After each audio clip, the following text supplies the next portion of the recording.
Hello, I'm Crystal Rivera, Chief of Staff, Director of Marketing and Community Engagement at Industry City. We are Brooklyn's design hub at Industry City with over 500 businesses, 6 million square feet of space, and a significant percentage of those tenancies being focused on design. We're home to tenants like Porcelanosa, Egg Collective, Ishka Designs, West Elm, and ABC Home and Carpet. At Industry City, our design community flourishes because of the natural built environment that we have through open courtyards and streets that we own and all sorts of business floor plans, whether large or small, that really create a collaborative environment for creatives in general in art and design to work together, collaborate, and to create at Industry City. We're really excited to be part of NYC by Design this November. We'll be presenting different programming throughout the week, but one of our collaborations that we're very excited about is presenting a curated itinerary highlighting everything happening at Industry City, but more broadly in Brooklyn, where we believe design is really cutting edge and exciting. I'm happy to introduce Elissa Black, New York City by Design's Executive Director, who'll be diving into a dynamic conversation with the itinerary's curator, Wendy Goodman. Wonderful. Thanks, Crystal, and thanks to Industry City for the opportunity today to focus this Design TV episode on Brooklyn's stellar design community. My name is Elissa Black, and I'm the Executive Director of NYC by Design, a nonprofit organisation committed to supporting, empowering, and growing New York City's incredible design sector. At NYC by Design, we recognise that design is really core to the city's DNA, and we run an impactful year-round program that seeks to increase diversity, equity and inclusion within the city's design sector and educate our city's young adults to become our designers of tomorrow. This program on Design TV today is taking place as part of NYC by Design's internationally renowned annual design festival, which is on right now through November 18. Our festival is New York City's official celebration of design and really showcases the immense talent and diversity of New York City's entire design community through hundreds of events that celebrate design innovation, culture, inclusivity, resilience, sustainability, and much more right across the 5 boroughs of the city. Visit us at festival.nycxdesign.org, where you can explore all of the events at the festival by the city's designers, makers, manufacturers, cutting-edge design businesses and districts, and world-class cultural and academic design institutions. And we really hope to see you there across these days. Be sure also to mark your calendars for our 10th anniversary festival, which will be here next May from the 10th to the 20th in 2022. And turning to today's Design TV episode, I'm really delighted to be introducing our new and fabulous festival tracks, exclusively curated by NYC by Design team and local design leaders, with this itinerary, Brooklyn Through Design, in collaboration with our wonderful partner, Industry City. Our curated festival itineraries feature special events that take place during the festival that bring together the breadth, talent, districts, and innovation that makes up New York City's design community. Our itineraries are 3. We have one called Unifying Design, which highlights the ways diversity, equity, and inclusion drive momentum and creativity in the design sector. And also one called Taking Action Through Design, which shows the best practices of sustainability and circular design in events that take place right across the city. I hope you'll check these itineraries out on our festival website, festival.nycxdesign.org, where you can also find today's itinerary, Brooklyn Through Design.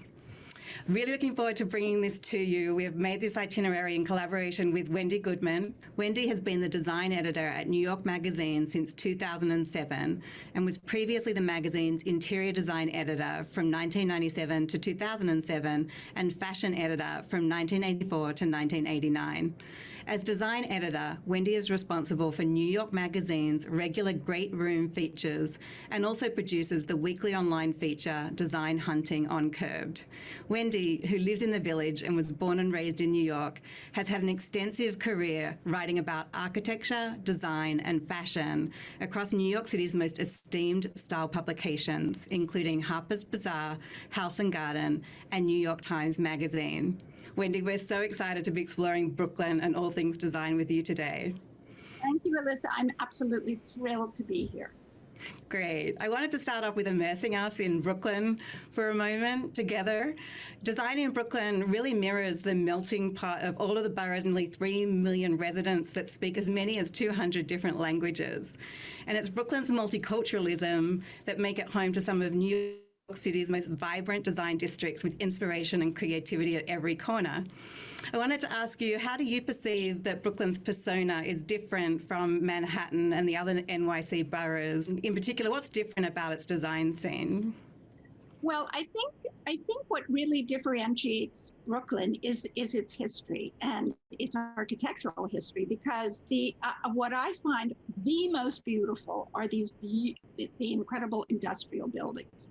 And because Brooklyn sort of grew up as a really interesting neighborhood with all sorts of people emigrating to Brooklyn, coming from different parts of the world, they brought their amazing artisanal skills with them, and factories were built. And these factories are some of the most magnificent buildings, I think, really in the world. So Brooklyn has this culture of buildings that lend themselves to industry and design. And I think that there's no place quite in the world that has a community like this. I mean, really, if you look at any other city, New York City has this great gift of Brooklyn because of the architecture and because it lends itself to people doing very, very ambitious work. Yeah, it's certainly a very great place for discovery, and you've once said about your own sense of discovery, and I'll quote you here: every event I go to, every dinner I go to, there's a little nugget to discover, a little treasure to unearth, and it's important to be out there on the street. Some young editors today think they can call it in. You can't call it in.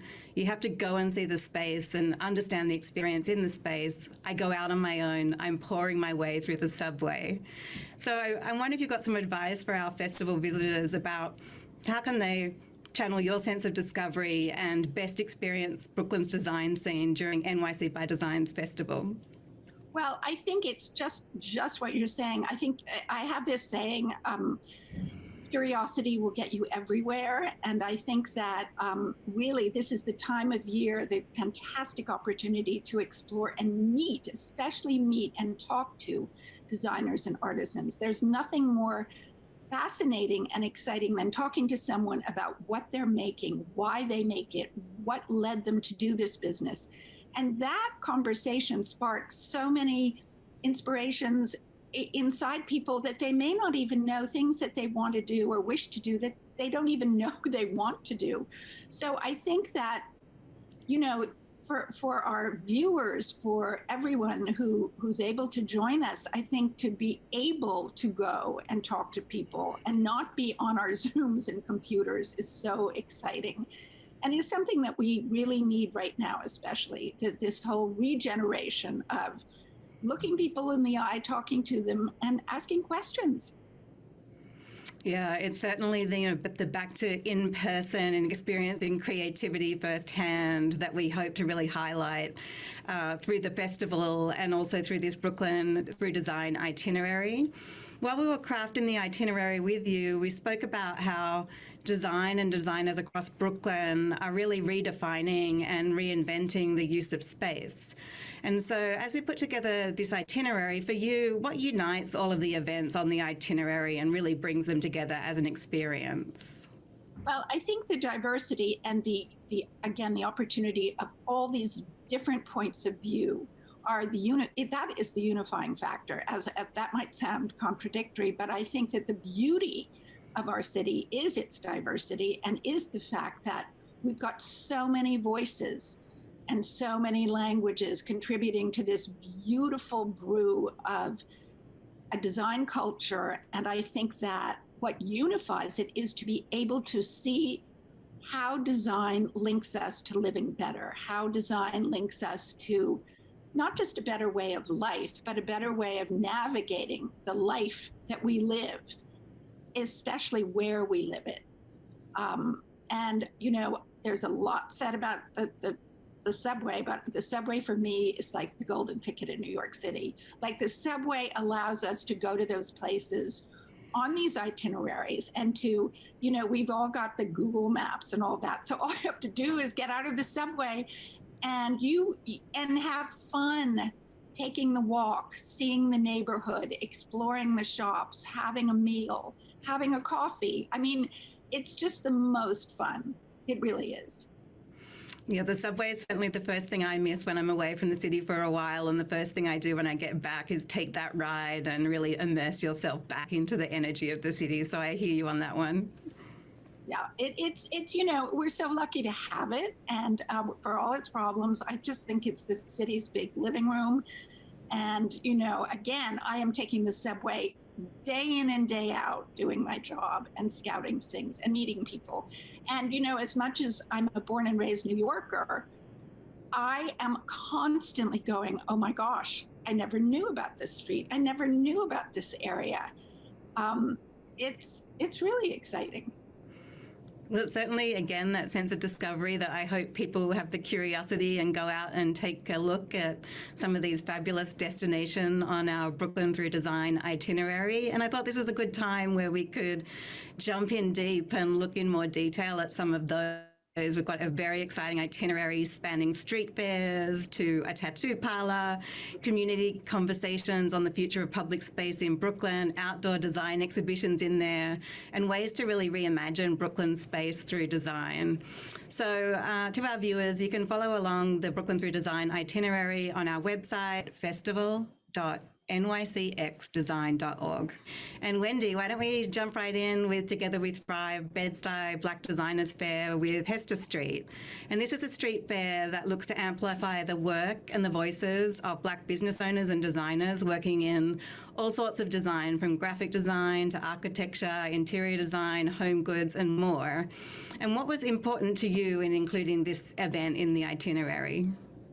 Well, I just think that there is nothing more exciting than inclusivity and having the voices of all of our neighbors and all of our, everyone. We're like a big family. And I just think that the more we understand and explore and relish the beauty of the designs of people we may not have met yet, people we have the chance to know and to get to know. And I think that, the Black designers, the Black community in our city is so exciting, so thriving. And I think, again, that people just, the ability to discover the range of work, from jewelry to things for the home, to there's just such a range of beautiful work.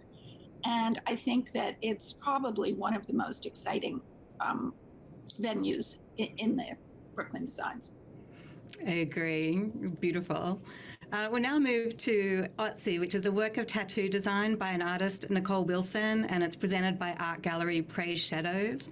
And this exhibition was described by the Boston Globe as a heartening exhibition sweeping from 3,300 BC to 2021, hitting on touchstones along the way, mummies, tattoos, and the worth of a digital file.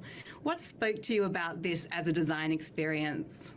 Well, first of all, I think the historical aspect, I love history. And again, the historical aspect for me is so amazing. I mean, the body as a design tool, okay? And of course, we're having such a moment with tattoos today. Everybody, I mean, my nephew, he is completely tattooed. And it sort of makes me think, well, I don't know, would I don't know. But I think that, so there's that aspect of it, the opportunity to explore your own body as a canvas. But also, I just love the idea of this artist, like, exploring the history of the body as a canvas and how, mummies are found with all these markings. And that is something I really hadn't thought about. And it just made me so fascinated to imagine, the history of ornamentation on our physical skin is so interesting. And the opportunity for visitors who are so minded to actually book an appointment at the tattoo parlor and receive one of these amazing tattoos. It could be me. You never know. Maybe. I never say never. I don't know. I'm very open. Now we'll move to a Downtown Public Realm Action Plan. And this is a fascinating public conversation with Regina Meyer of Downtown Brooklyn Partnership, Kiowa Bergman of BIG, and Claire Weiss of WXY about designing the future of Brooklyn's communal spaces. Why do you think people should care to input and be part of that conversation on how our streetscapes are designed for the future? Oh, I think it's one of the most vital conversations we have. First of all, just the population alone. We are growing. And I think if you look at the way the streets have been used just recently, the bike traffic has impacted, I think, the way that we all navigate our streets. And I think there's nothing more important. Well, I think two things: affordable housing, and I also think this question of how do we make it safer? How do we make it more pleasurable to be out on the street? Because New York City is a street city. We love being outside in neighborhoods. We love walking. We love biking. So this is a very, very important conversation that we all have to be engaged in. I agree. So people, please do join that conversation and make sure your voice is heard about what the future of Brooklyn public space will look like. We're now going to turn to Masterworks Exploration, which is a project by Amont Foundation and the Municipal Arts Society. It's a really exciting building that is newly opened, and it operates as a design oasis for artists and the general public. It has incredible architecture that provides space for showing, broadcasting, and making art and creating community.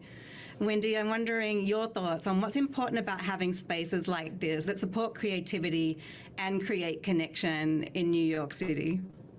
Well, I think what's most important is for people to understand sometimes design and artists sort of get put into a category where people don't feel that that is part of their lives. It's really part of their story. And I think buildings like this really, especially to bring young kids and to have families go together, friends go together, to explore how art and design is so part of our lives, whether we're really conscious of it or not. But I think the more conscious that we are, how vital those roles are in our lives and how they strengthen our resolve and also how they uplift our spirits. I think that these buildings are really very critical. Yeah, in this kind of the case, we see that building design really supports this type of expansive and all-embracing use at the Amont facility. I'm just wondering, from your perspective, how does building design really create space that can support expansive use by communities? That's such a good question, and it's a really complicated question to answer, I think. I guess you have to begin with the user, i.e. the person's experience in the space. And it never has been more important to consider the health of people in the space inside. So the airflow and the amount of natural light that comes in, and also just the way that people navigate the space. So I think that one's emotions are immediately tapped when you go into any building. No matter where, no matter what it is, it's so much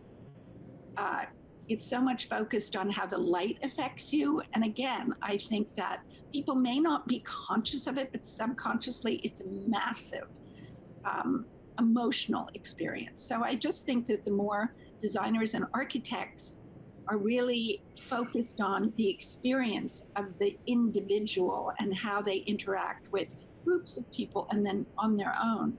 So the flow of space is really critical. And also, I think that welcoming embrace. So everyone should take a look at this great new facility and this sort of beauty of the invite that it makes through its architecture. We're going to move to Design Pier, which is a design exhibition held in a bookstore cafe that showcases US and international designers and explores the unique way creators approach the most anthropomorphic object in design, the chair. What led you to include this, Wendy, in the Brooklyn Through Design itinerary? Well, any place that has books and coffee. I mean, it's just, I want to be there. And we want to support all the independent bookstores and all the businesses that have been struggling so much in the last year and a half. And I think that also, you know, there are two pieces of furniture I'm kind of obsessed with. One is the chair, because the chair is most similar to our human being. The chair is so necessary to so many different roles that we play. And also the table. So chairs and tables like peanut butter and jelly kind of go together. However, they also are very interesting on their own. So I think the exploration of how we use a chair, how we design a chair, is an endless design adventure. Wonderful, thank you. We also have like a number of events taking place at Industry City.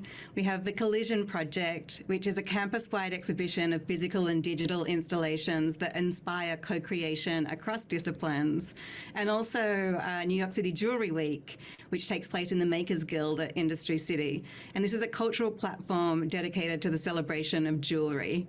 So with those two events I just mentioned, what do they talk to you about in terms of design? Why are those two included?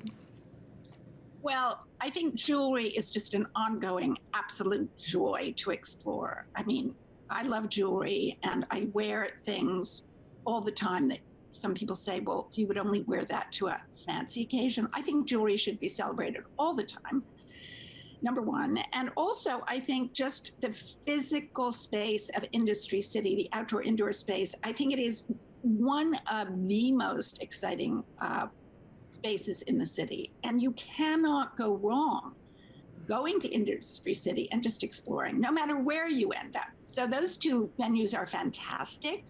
But I will say that I came to Industry City way long ago when it was first kind of like opening up. And I left I was just flying high. I was so excited to know about it, to see it, to experience it. And I just thought that New York City has this. And also that we repurpose this great architecture. That to me is so exciting. So, I mean, I cannot say enough good things about Industry City. I really love it. Yeah, it's one of my favorite places to explore also, and just wandering around for hours, and you'll never know what you'll see, and you get this amazing design creativity around every corner. So I'm definitely in agreement with you there. Yeah. Another part of our Brooklyn Through Design itinerary is New York City by Design's self-guided journey platform. And Self-Guided Journeys is a platform we launched in May of 2021, and it's this beautiful and highly interactive online platform that really seeks to uncover the engine of design creativity in every borough and all of the hidden design gems. And as an exciting feature of this festival taking place November 11 to 18, we're bringing this platform to life. And we have usually closed studios that are opening their doors to festival attendees and really enabling visitors to come to these creative destinations in person and hear directly from leading representatives of the design studios and experience in-process design demonstrations. And this particular self-guided journey features Southwest Brooklyn as part of the Southwest Brooklyn Day and the Brooklyn Through Design itinerary. And Wendy, as you know, Southwest Brooklyn is a pretty exciting part of the world in Brooklyn. It's home to some of the most beautiful waterfront views, encompasses Red Hook, Gowanus and Sunset Park, and they're all brimming with design. And each area really has its own flair. We have Red Hook, which is historically an industrial hub and now really exciting mixed uses. Gowanus, which is full of intimate charm and a lot of industrial history, and Sunset Park, which is characterised by its diverse population and wide set of creative industries. And as we look at the self-guided journey, design events and destination included in the Brooklyn Through Design itinerary, we're seeing many maker spaces and manufacturers which really give insight into the design and prototyping process. And so in the itinerary, we have spaces included such as Makerspace, Otra and Soho Letterpress at Industry City. And I wanted to ask you, Wendy, why do you think it's important for the public to learn about the process behind the making of design and to highlight the work of New York City's makers and manufacturers? I think it is nothing's more important to understand why we have to value our makers and our artisans and our designers so much and give them the space and give them the opportunity to do what they do. They enhance our lives, but I think I always say the readers, but I think for people experiencing going into a studio, I think you assume a lot when you see a given product. And I think that, like, looking at any photograph, like, let's say a fashion photograph, you think, oh, they took that one picture and then they published it. No, the backstory is they took 1 million pictures. And so many hands and teams went into that one idea, that one thing. And again, I think for people to understand, no matter what is being made, the art of the hand, the art of the brain, people collaborating together is so exciting. People working out their different talents with one another. That's all very, very important to understand and to actually witness. And once you do that, then I think you have more of an appreciation of why something costs that. You know, handmade things take more time, take more effort and everything, and therefore the price might be higher. But once you understand value, authenticity, and the art of craft, the art of design, it gives you have more information, so you're better informed to shop, to make the decisions about how you want to live, what you want to surround yourself with. So, I mean, if you can give yourself the gift of visiting a studio, go, run, don't walk, run. That's wonderful. I totally agree. The connection of like hand to object and the person behind the making gives you such sort of insight and just deepens that creative experience and understanding of the design process. We have some other destinations in Southwest Brooklyn as part of the Brooklyn Through Design itinerary, including innovative showrooms such as Ladies and Gentlemen Studio, Brightbound, and Lunfarda. And these are showrooms that really connect design, art, community, and beauty. So, Wendy, I wanted to ask you, what role do you see design playing in the aesthetic landscape of New York City? And when visiting these particular studios, what should people look out for? Well, I think that the two are so intertwined. Art and design really are complementary, sort of fantastic assets, if you will. And I think that the more we understand how good design enhances our life and makes our experience in our lives better, the better off everyone is. And I think that maybe it's the last decade, or I guess it goes further, but art and design now are so sort of intertwined in the most exciting ways, because the art furniture, you know, something you can look at it when you're not using it and think, oh, it's a piece of art, it's a sculpture, and then you can use it. I think that sort of relationship and wonderful, you know, symbiotic relationship between art and design, they're not two separate categories anymore so often. So I think the deeper you go into how exciting that is and what it entails. I've just done a story coming out on Peter Lane, who is a ceramicist who does massive architectural structures in clay. Again, you know, it broadened my understanding of what materials can do and how they can affect design and how they can affect architecture and become the architecture. So I just think there's so many wonderful surprises in store for people to keep going down that path of how art and design impact each other and are one so often. I want to say thank you to Wendy Goodman for those wonderful observations about design and for the Brooklyn Through Design itinerary. And thank you to all our viewers for joining us today as part of NYC by Design's annual design festival taking place right now through November 18.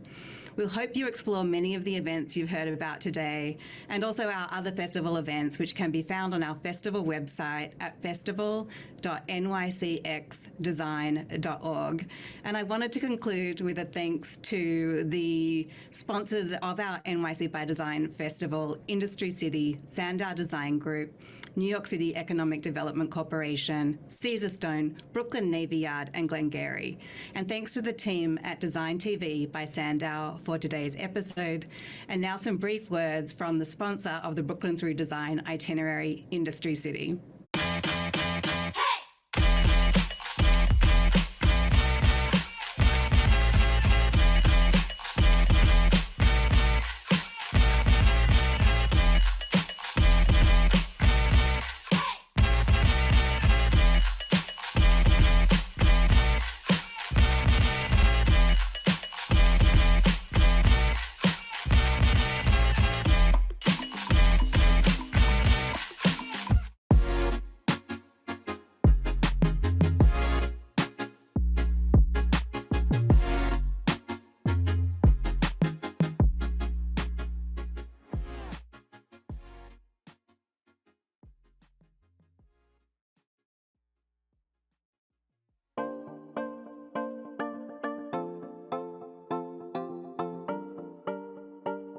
Hello DesignTV, it's a pleasure to be here. My name is Elissa Black, Executive Director of NYC by Design, a non-profit committed to empowering, supporting and growing this city's incredible design sector. I'm joining you today in celebration of our internationally renowned annual Design Festival, which is taking place right now through November 18. This festival really celebrates the immense creativity and diversity of New York City's design community, with hundreds of events celebrating design innovation, resilience, creativity, sustainability, and much more. Be sure to check out our festival website at festival.nyxdesign.org so you can be a part of New York City's official celebration of design. And while you're at it, please do mark your calendars for the return of our 10th anniversary festival next year, running from May 10 to 20 in 2022. We hope to see you there. This week during the festival, we're taking over DesignTV by SANDOW to spotlight New York City's thriving design sector through a series of fascinating videos and conversations with local design leaders. So without further ado, please do sit back and enjoy this fascinating exploration of design in New York City's 5 boroughs.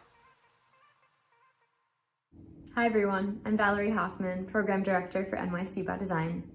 In May 2021, we introduced Self-Guided Journeys, an immersive online platform touring some of New York City's most vibrant design districts, uncovering the engine of creativity in every borough.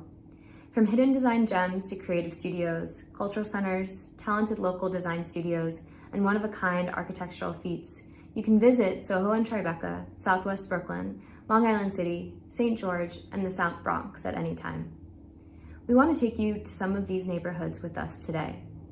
Before we dive in, here's a warm welcome to NYC from some designers that represent the collective power of our expansive creative community.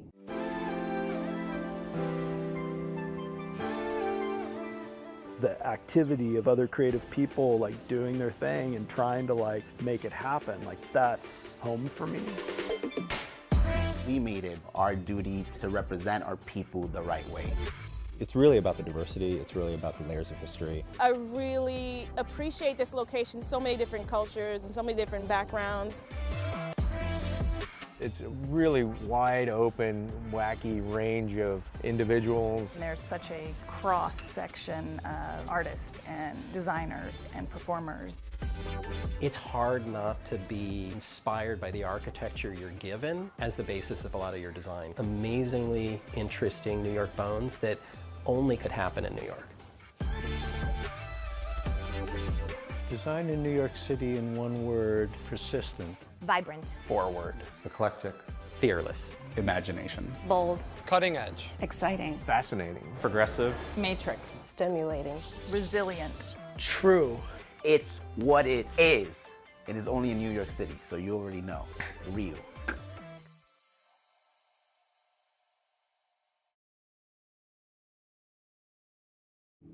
Now let's begin our journey as we uncover design in Southwest Brooklyn. Home to some of the most beautiful waterfront views in NYC, Southwest Brooklyn is a design district encompassing Red Hook, Gowanus, and Sunset Park that is brimming with design. Each area has its own flair. Red Hook, historically an industrial hub. Gowanus, full of intimate charm, and Sunset Park, characterized by a beautifully diverse population and wide set of creative industries. When visiting Southwest Brooklyn, you are bound to discover great design and unexpected creativity in every corner. Our first stop will be Ladies and Gentlemen Studio, a multifaceted design studio housed in a Civil War-era storehouse. Next will be the Brooklyn Army Terminal, a historic warehouse complex with iconic architectural details. Then we'll take a look inside lowercase NYC, where unique eyewear styles are manufactured within the Brooklyn Army Terminal. Followed by the Collision Project, a vibrant series of public art installed throughout the campus at Industry City. And we'll end at Matthew Day Jackson and Laura Seymour Studios, where the couple works on individual and collaborative projects within their home. Welcome to Southwest Brooklyn.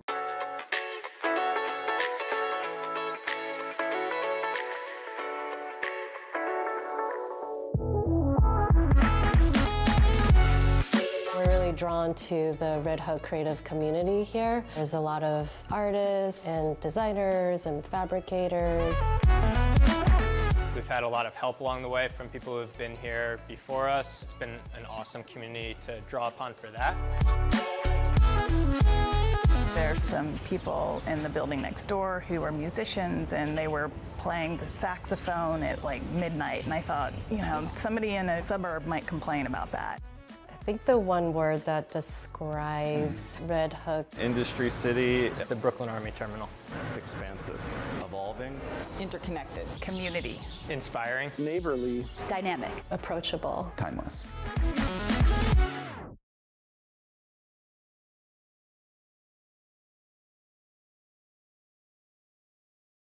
My name is Jean Lee.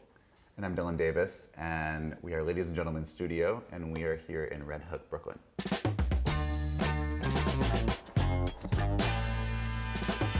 We originally met in school. We were at the University of Washington studying industrial design. Really sort of realized there was a real compatibility in our sensibilities and our working styles. We're really drawn to the Red Hook creative community here. There's a lot of artists and designers and fabricators and architects. Just feel that we could, you know, get a lot of different ideas or collaborations done. We even get some of the glass parts made down the block. Also, every once in a while, we'll get together on a sunny day and just do a picnic. Ladies and Gentlemen is an interdisciplinary design studio focused on the idea of being explorative in the discipline of design. So within that, we make a lot of products, but we also explore a lot of installations and collaborations and different sorts of like community building around the practice of design. We're constantly trying new things that all build on each other in sort of indirect ways. The distinguishing factor of our studio and our work is that there's this sort of unexpected playfulness, but simple yet refined. When people come into our studio, they could expect to see this feeling of this ladies and gentlemen world of all these artifacts, findings, and material collections that really is part of our design process. We'd like to put a lot of like finished work and prototypes within this space. So there's a big mix of things that are sort of done in their final state and things that were maybe early versions of our current product. We have a lot of open shelves, as you could see, and essentially our 3D inspiration board.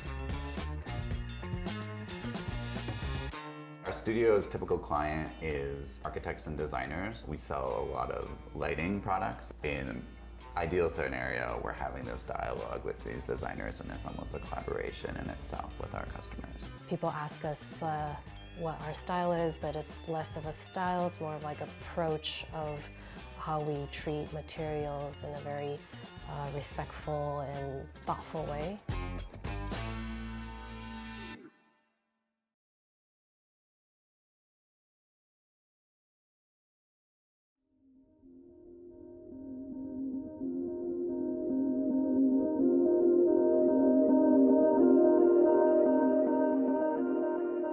My name is Courtney Green, and we are at the Brooklyn Army Terminal in Building B.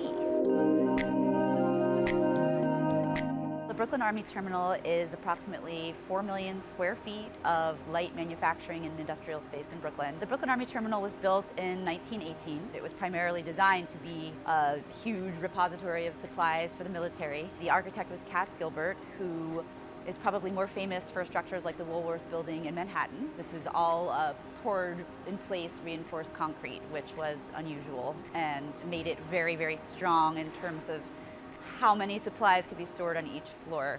The railroad tracks were also incorporated into the design along with these balconies here, so the trains could actually run right into this courtyard, and they had cranes that would come and just pluck everything off of the balconies and put it onto the trains, and they could roll out. So it was actually a really efficient and interesting design at the time. In the mid-'80s, when the city purchased the whole complex, and that's when it began the shift toward its current use, which is light manufacturing and industrial space. And at this point, nearly the entire campus is actually online and almost completely leased now. We have a huge variety of industrial and manufacturing tenants here, doing everything from making food to woodworkers. We have tiny businesses in 2,000 square feet of space. We've got tenants occupying 150,000 square feet of space. It's really interesting from that perspective because it's, all phases of growth, and we also grow with a lot of tenants who started out in a tiny space and now have a huge space, and they've just keep growing and growing, and that's kind of one of our favorite things to see is when that happens. It's really part of our mandate, as a city and with this space to keep jobs and industry, on the waterfront here. So that's kind of the main focus right now and what this building and the whole campus basically does. So there's two main buildings here, B and A. This is B, and B has this beautiful atrium. As a historic building, there's very little modification that can be done to these facades, so it really does reflect the original design of the building that's been kept intact. This is an extremely diverse community, Sunset Park. People from all over have come and settled here, and we love to try to find ways to bring the community into this space. Every year we have the Block Party, which is a huge local event that celebrates, the Army Terminal celebrates Sunset Park. There's local vendors, there are rides, there are bands. It's a really, really great community event that everyone looks forward to every year. We all look forward to it every year. So it's only going to increase in the coming years as we find new ways to welcome the community into this huge sort of part of its history.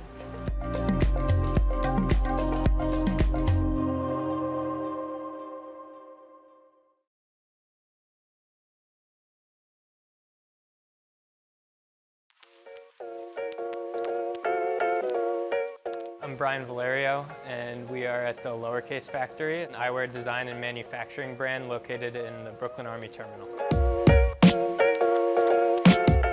I met Gerard, who is the other founder of Lowercase, 6 years ago through a mutual friend. I was working in architecture at the time, and he had the idea to bring the craft of eyewear back to the US, and so we partnered up. It sounded like a really interesting journey to go on. We've been operating for about 5 years now. We're one of the very few acetate eyewear manufacturers in the US.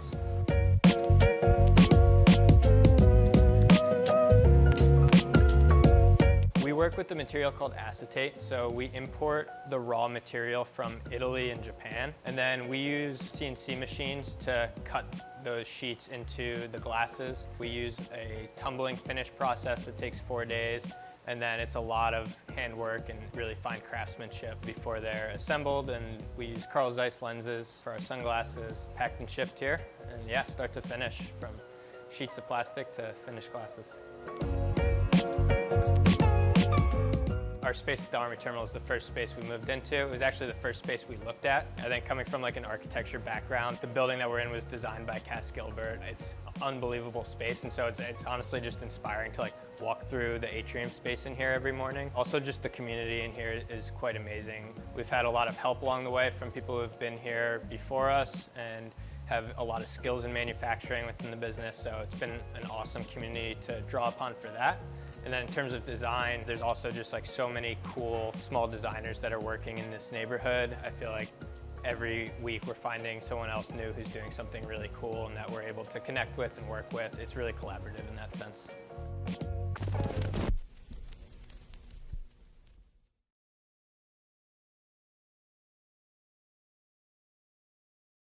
My name is Katie Mers. My name is Scott Albrecht. I'm Brad Young. I make art under the name Salou, and we're at Industry City.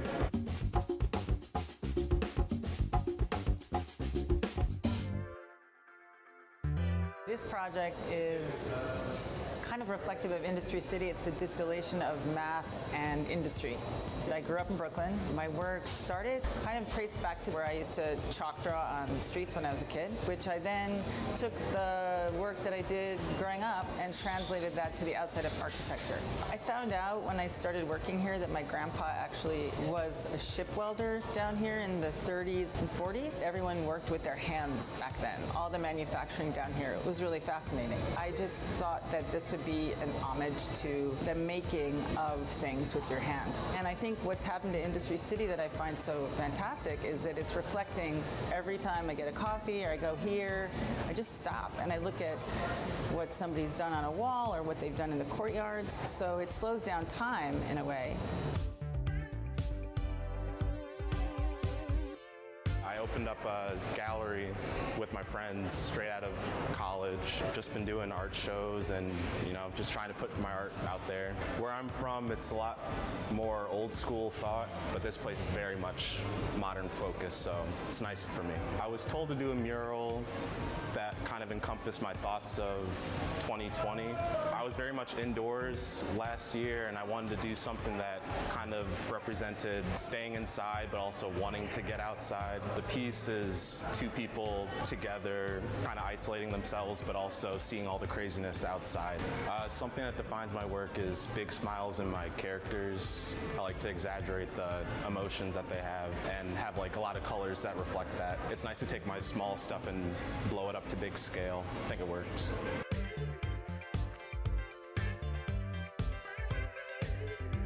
I had originally gone to school for graphic design. Fast forward over a very long period of time, I've kind of developed this art practice and now doing that full time. I split my time between public work, gallery exhibitions, and select commercial projects.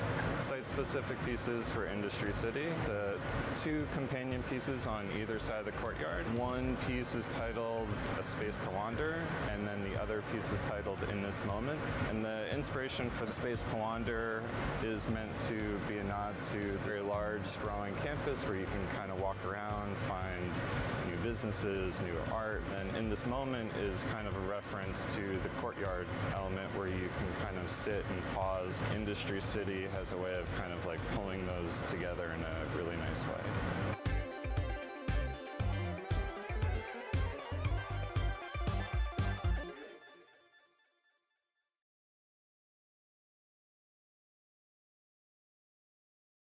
Hi, I'm Laura Seymour. I'm Matthew Day Jackson, and we're in our studio in Red Hook, Brooklyn.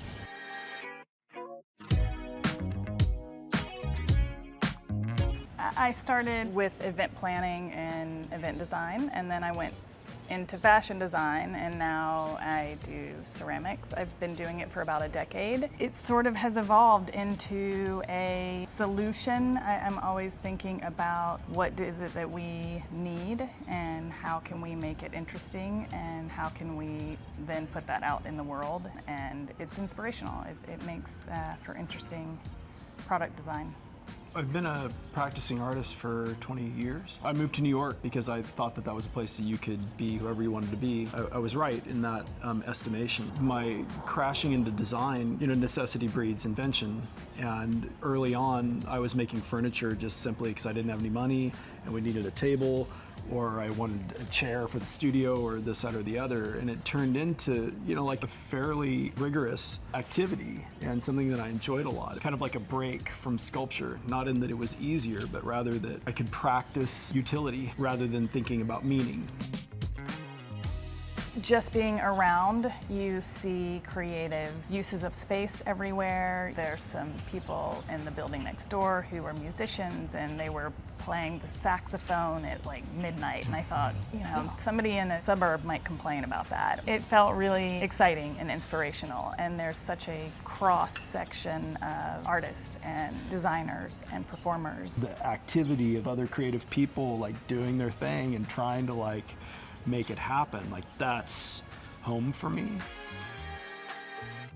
Ceramics can be built by hand or thrown on a wheel. It's sort of a whatever needs to happen to make the item. My work is in an online shop of my own. My main interest is really dining tables and chairs to keep people around each other long enough so they can learn as much as possible and enjoy each other's company for as long as possible.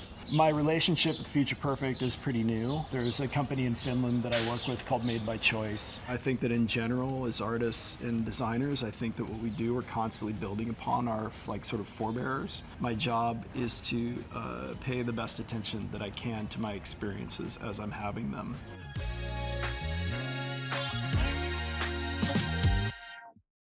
Thank you for joining us today on a design-filled journey through Southwest Brooklyn. If you're in the area, we invite you to visit some of these creative spaces live today in Red Hook, Sunset Park, and Gowanus from 4 to 8 p.m.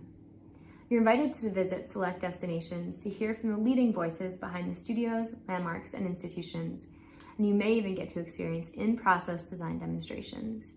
Visit festival.nycxdesign.org today to plan your Self-Guided Journeys live experience and to explore all of the events taking place now across the 5 boroughs.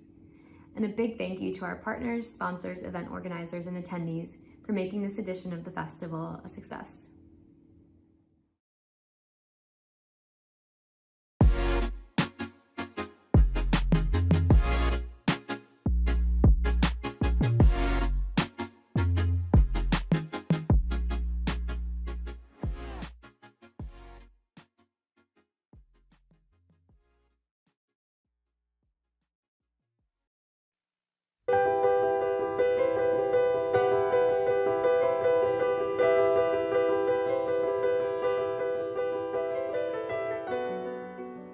You know, one of my favorite books was King's Views of New York, because it had all these great photographs from the turn of the century, all these beautiful buildings that made up the fabric of New York.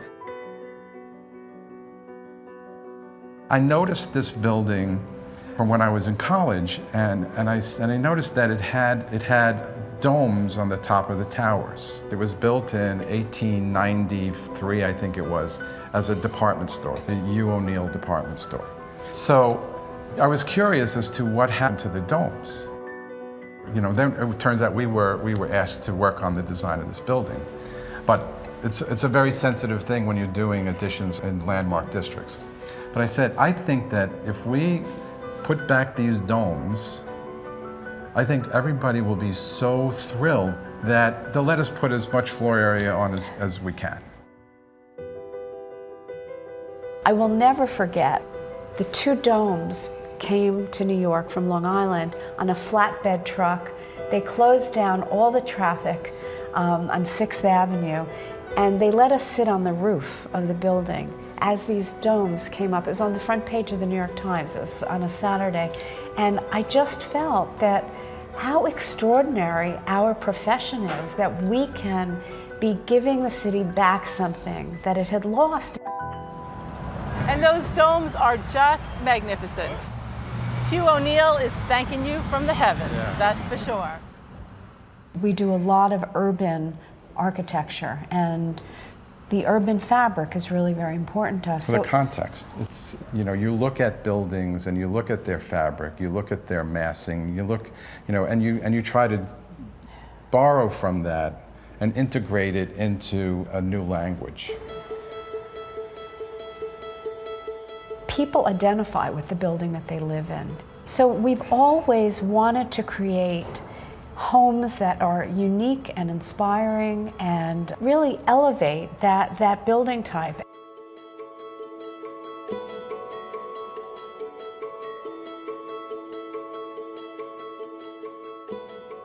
It's the wow factor. That's what we do. This is a wowzer like I haven't seen before. There was no architecture in residential design, you know, from like the 50s to the 90s even. You know, every building looked exactly the same. And so we became known as the specialist who could maximize the value for a developer, but also to create different kind of housing. How many buildings have you actually worked on? New construction and restoration and adaptive reuse, it's 83 buildings. Unbelievable. All right, well, there's 23 East 22nd Street. There's 2628 Broadway. 425 East 13th Street. 25 West 13th Street. 106 East 242 East Street. West 53rd. 200 East 79th Street. I grew up in the city, in New York City, in Queens. But the thing is that when I was growing up, our house was full of tools because everybody in my family, my mother's brothers, everyone seemed to be involved in building, in construction. You know, I would just be always building things. The connection that I made to architecture was about much more the pragmatic part of, you know, creating shelter. But what happened was then, as a part of the course study with the history of architecture, I was exposed to the Renaissance. And that was where the first time where I put together what it really meant to be an architect and what you could create, where you could combine the art of architecture with the building of buildings. It was just a revelation to me. Well, I, from the very beginning, always wanted to be an artist with a capital A. And so I went to Bard College. I had my own studio in the middle of the woods, and it was really my heart's content. After a year, I decided to switch to art history. So they said, go to NYU, where suddenly I was living with all these buildings around me. And this light bulb went off in my head that said, I don't want to study architectural history. I want to be an architect. And actually, there's a Juliet balcony from the master bedroom. I get to have that alone time and collaborative time and really create, yet I'm dealing with things that relate to the city, to how people live. And the most amazing part of it was, that's where I met John. Wait, so how did you guys meet? Well, there was a bodega that was across the street from City College at the time. It was on Broadway and 135th Street. I went across the street to get lunch one day, and I see this girl, you know, standing in line in front of me with this curly, wavy hair, you know. She turned around and gave me this smile like it just melted me, you know. Aww. And I said, I have to get to know that, you know, that person. So I just followed her around. He did. You know, in all of John's drawings, he'd always put one little person, you know, with curly hair, waving. We worked as a team at Perkins & Will. And then we really realized that we wanted to have our own firm. We have an amazing team of 92 people, and so it's a lot of minds and a lot of thoughts. You know, there's tons of firms who do amazing design, but I think we have a unique combination of the technical aspects of architecture and the art of architecture and the beauty of architecture all rolled into one. So this is Walker Tower. Yes, all of this metal work here was original, so it's all been restored. Thank you. Obviously, this wasn't here, right? No, the only thing that was here was the shape of this space. So those weren't original either? No, that's not original. So how much floor space did you add? It was about 25,000 square feet. That's amazing.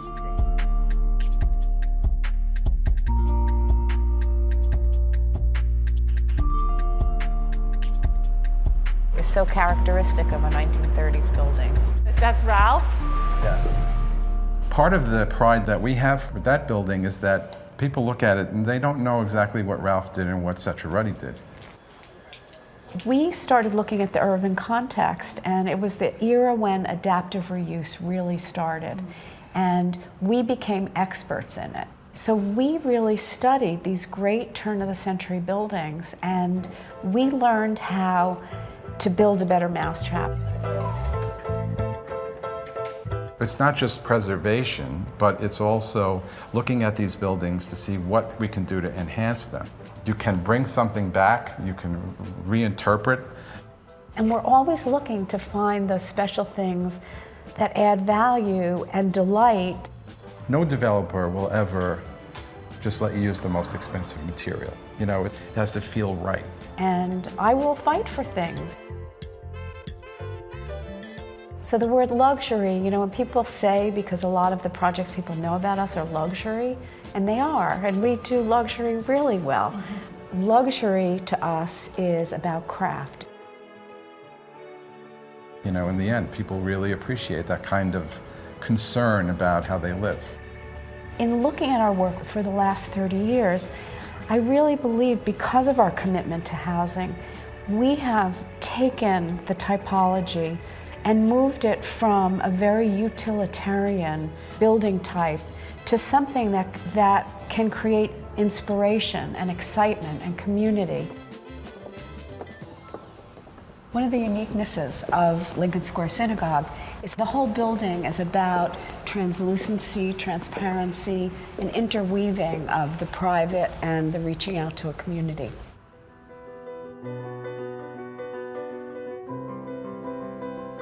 At night, when the lights come up, it's just, you get that feeling. You see the energy from the light is just pouring out.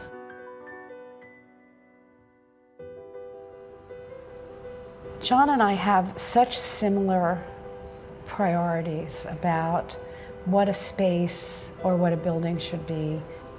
He always says I'm his hardest critic, but I'll see him working like with his glasses pulled down and he's solving problems, and it's magic to me, you know. So to have that and without any politic is the greatest luxury that a designer can have. You know, we're partners in everything. Sharing the pen, you know.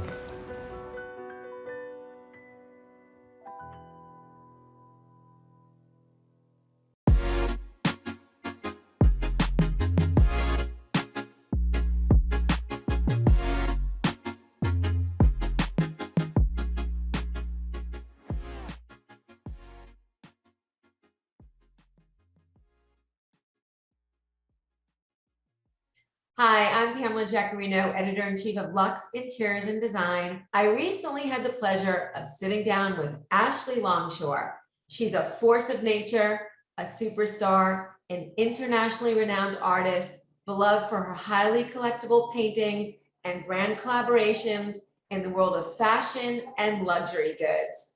She's also an author, a phenom, and a fearless female who continues to break barriers and push the envelope on her own terms. Get ready for my inspiring chat with the one and only Ashley Longshore. What's up, Ashley Longshore?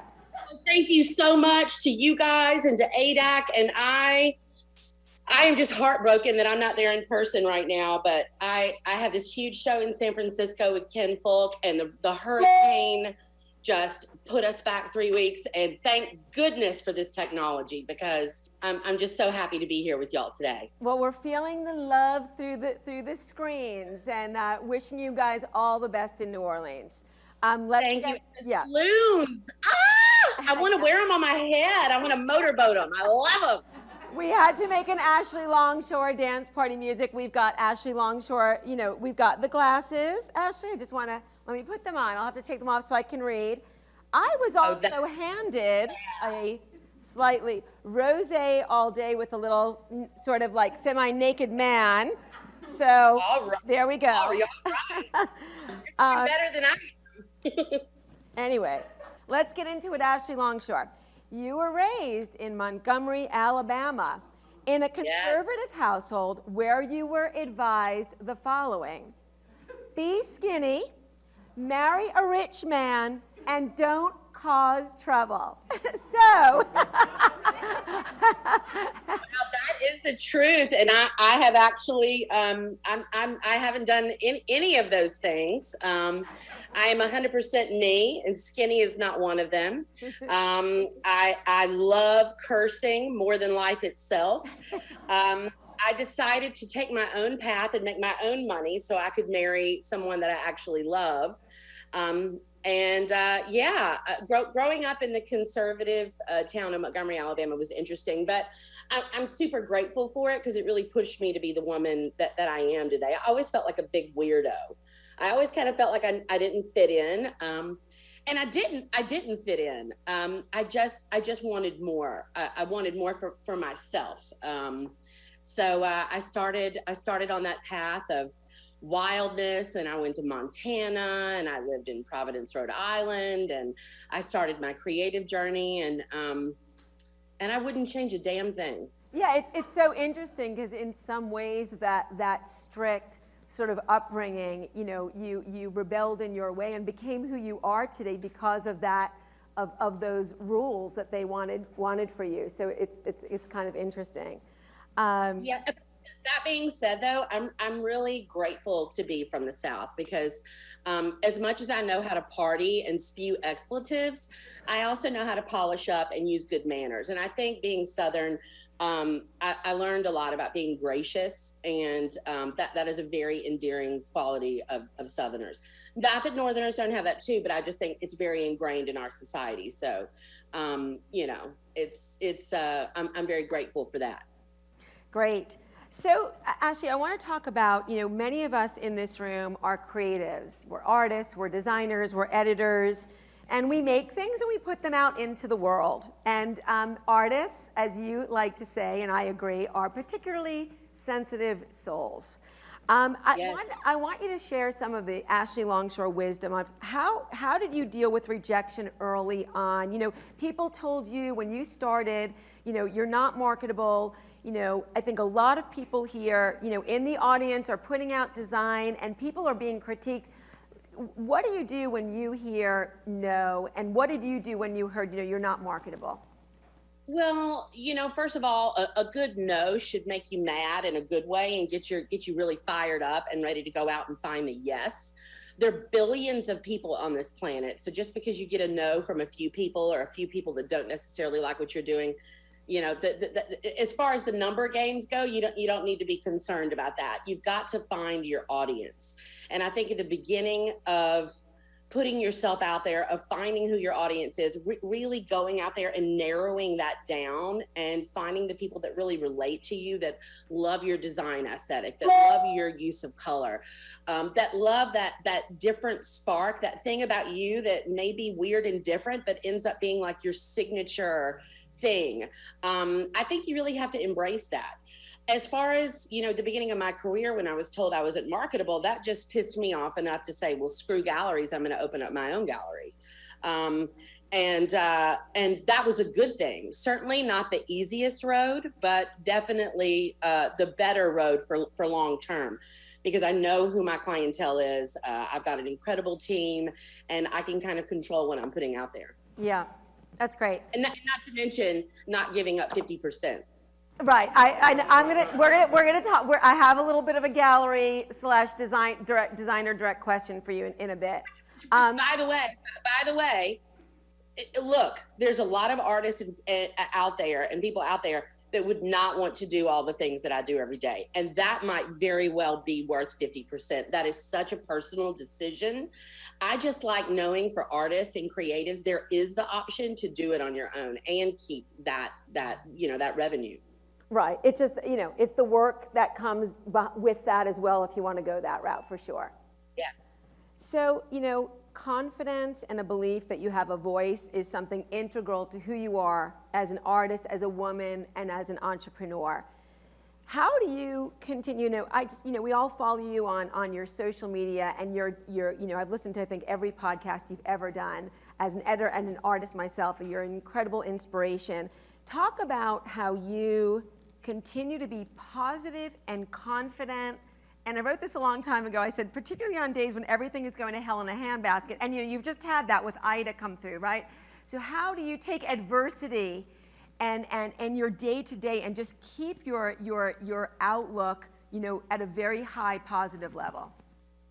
Well, look, let me tell you, and let me be completely transparent. And I don't know how all of you have handled the last 18 months, but damn, it's rough out there for an optimist right now.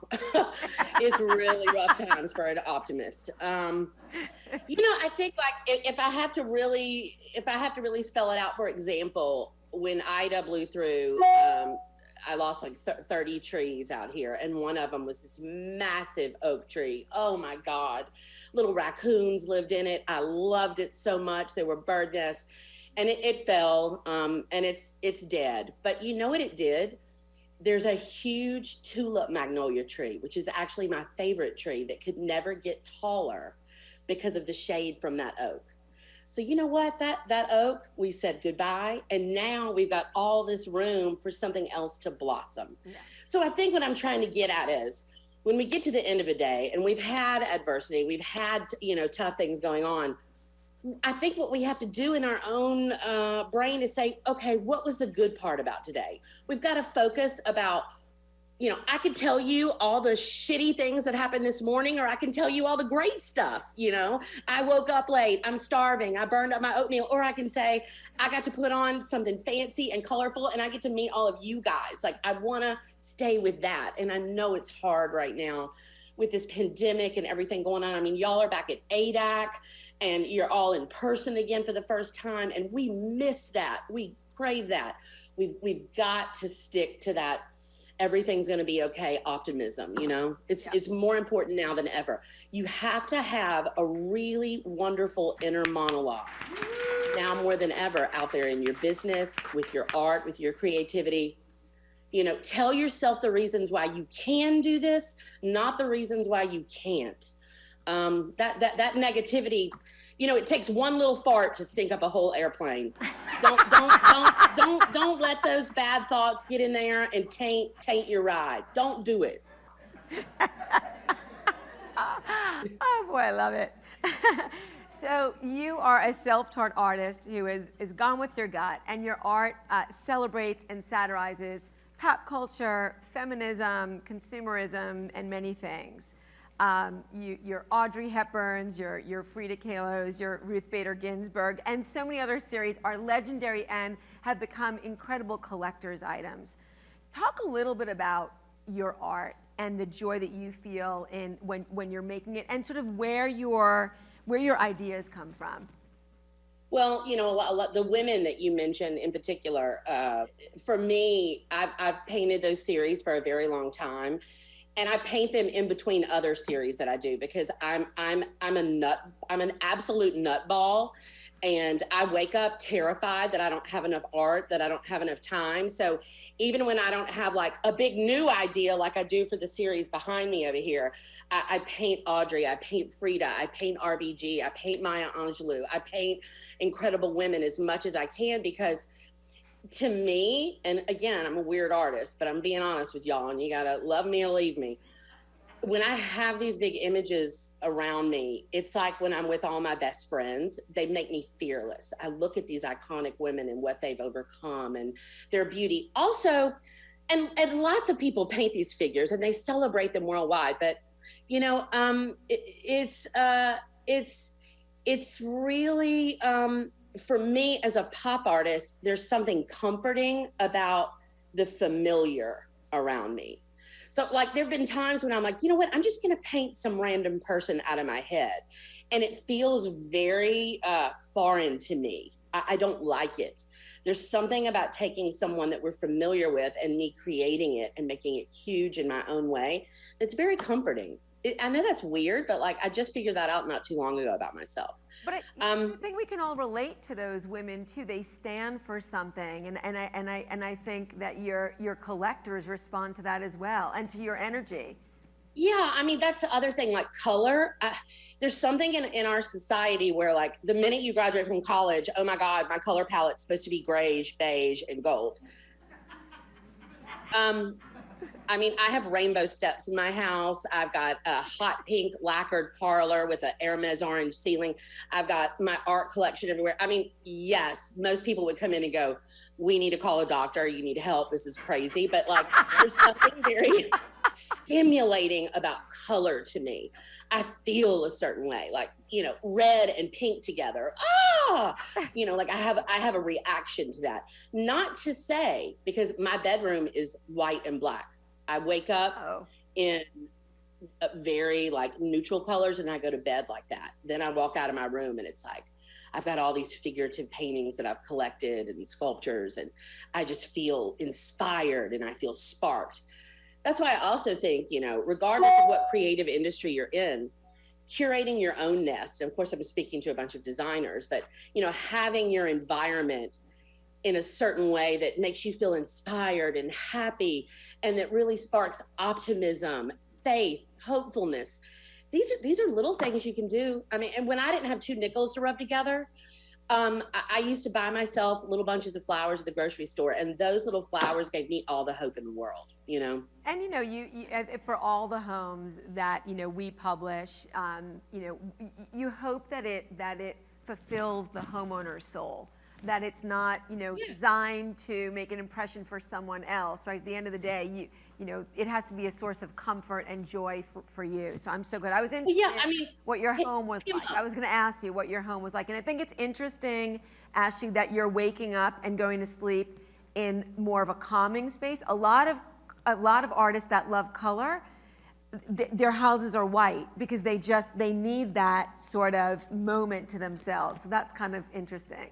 I mean, I love a 3-ring circus. So, I mean, I want all of that. But I think something we can all agree on that's really special about what you guys do as designers and artists is that there is such an intimacy about being in someone's space, about creating a kitchen where a family is going to have breakfast every morning before the kids go to school. For somebody to choose to hang one of my paintings in their living room above their sofa. I mean, like, I you know, I daydream about, you know, these paintings and where they end up, and the family memories that people make, those relationships that I have with my collectors. It's a very intimate job. And I don't know if y'all are this way at all, but like, people tell me secrets about their life. Like, my hair is big and wild because it's full of secrets and lies. I mean, people tell me more stuff than they tell their therapist. You would not believe the things that people tell me. But I think when you're creating someone's environment, when you're creating a piece of artwork, there is this, we're just connected in this really special way. That was another reason why I wanted my own company. I didn't want to give that away to a gallery. You know, I wanted to have that experience with my collectors. Yeah. It's sort of like the difference between making love and having sex in a glory hole. Is it too early for that? I hope someone's got a quote book that they're writing this down. We are recording this, so we've got it all on record. That's interesting. Grand Pam said, always be a lady. That's so interesting, because I was going to ask you, my question was, because we've seen a lot of your great artwork in the homes that we've published all across the country, and I was going to ask you what it was like to, you know, what it's like for you as an artist to see your collection. And you said something recently that I thought was so interesting, where it's almost, when you're making your art, it's like a piece of your soul that you're putting into someone's home, which is really kind of interesting and cool. And I've also... It's intimate. Yeah, I've talked to a lot of designers too who talk about intimacy. You know, like they're like, we know what's in our clients' underwear drawer and some of the things that we find in there. So it's intimate for designers and for artists as well. Yeah, it is. But we're so lucky. We are so lucky that we get to have this experience with people in life.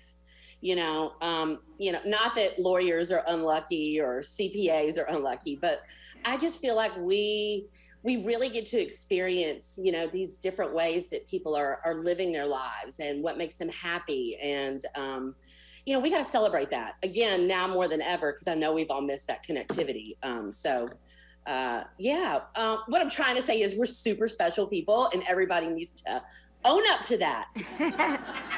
I have a couple more questions, Ashley, then I've got my rapid fire. Your third book, Roar, is it with Rizzoli Publishing? It's with Rizzoli, and my friend Diane von Furstenberg actually wrote the foreword to the book. And I'm so excited about this. I think it's always been the right time to celebrate women. And when I celebrate women, I don't need to put down men, because I love men. But I just, as a woman, to celebrate these women and to really learn about, you know, not the things that made them great, but maybe more or less the things that they overcame in their own lives and how authentic and fearless they all were. I'm very, very excited for this book. And there's actually no profanity in it. We did that intentionally so that, you know, you can share it with your daughters and sons, and it's totally child friendly, which is crazy. But yeah, I'm really, really excited about it. And Rizzoli's been so wonderful. They're really wonderful to work with, So we talked about art, we've talked a little bit about your home. Are there any interior designers, past or present, who you particularly, admire, and like what types of homes do you admire? When you think about interiors and even your artwork in a home,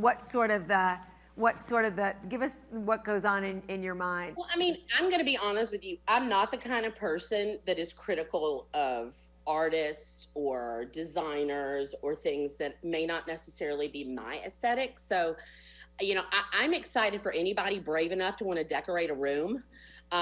It's funny, like with me as an artist, I have no issues painting paintings. But honey, if you ask me to pick out like a wall color or the trim color, or I break out in a full body rash and I need a Xanax suppository. Like, it's crazy. I think it's incredible what you guys do. Not to mention, there's no instant gratification with being an interior designer.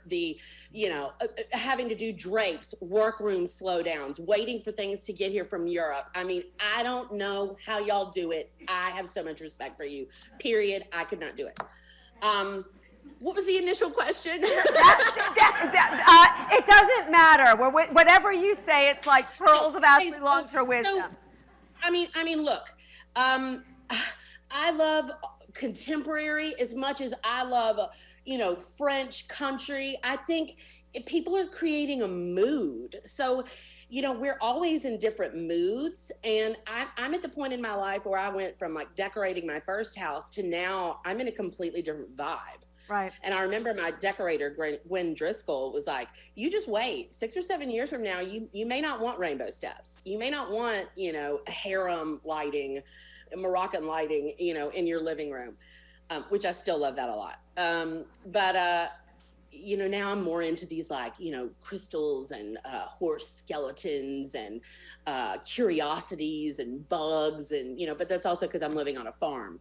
I just think it's incredible when a designer can really learn from their client, understand their individual likes, and then go in and say, here's what we're going to do. And they do it all with fabric and paint and curated furniture. Talk about being an artist and painting a picture. I mean, it's so artful. I have so much respect for it.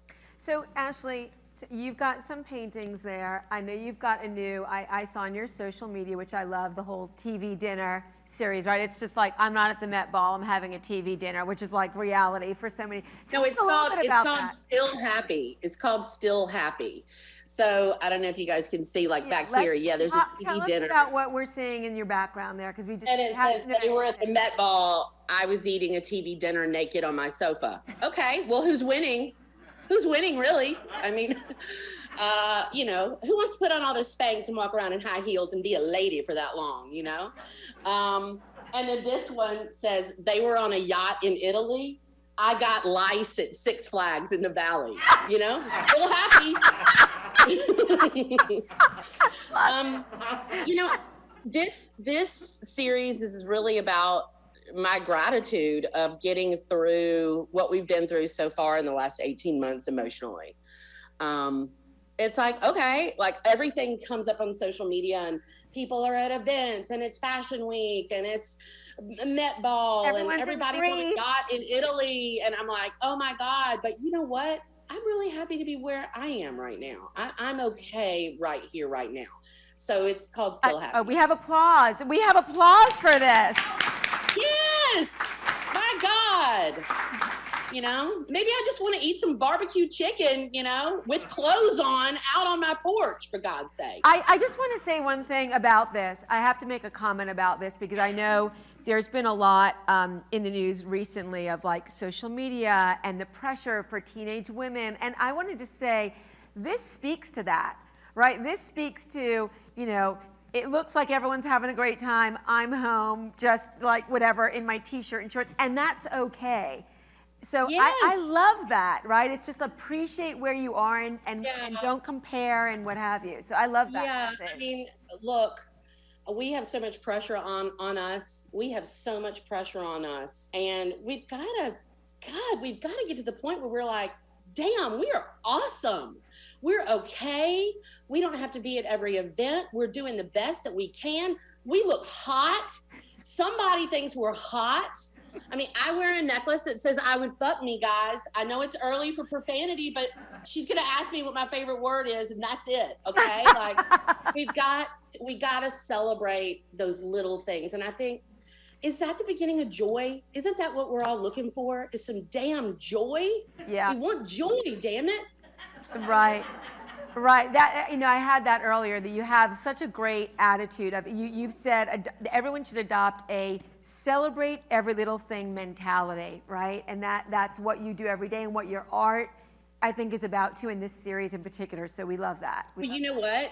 You know what, Pamela? That came from when I was trying to sell my art in the beginning, and I would send like 30 emails, and I was broke as hell, and I would just be waiting. I would get somebody to email me back, "Oh, Ashley, this is great. I love to see your art." And I would be like, yes, yes, they emailed me back. I'm winning. And, it would get to the point where I would sell like a little $200 painting to somebody, and I'm like, I'm that much closer to paying my rent. I am ruling right now. This is amazing. Yeah. And I got to tell you, like, I celebrated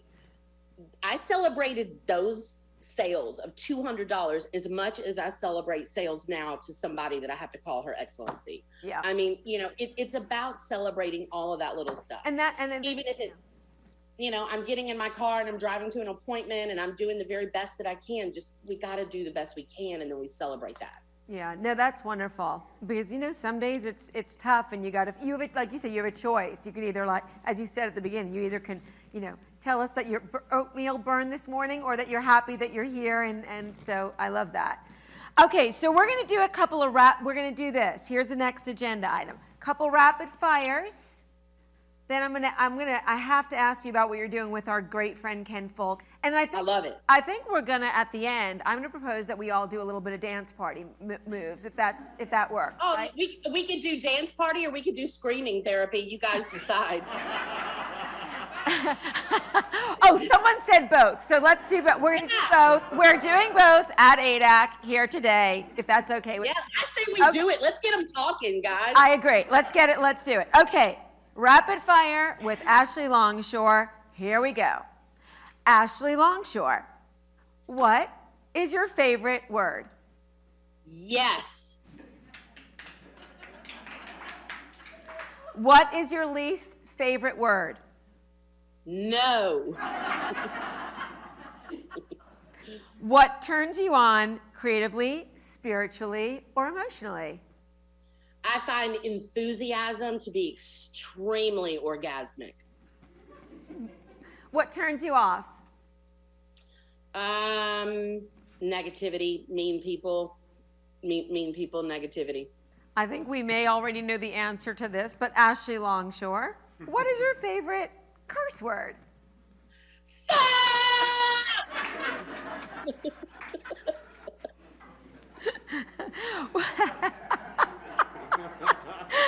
What sound or noise do you love?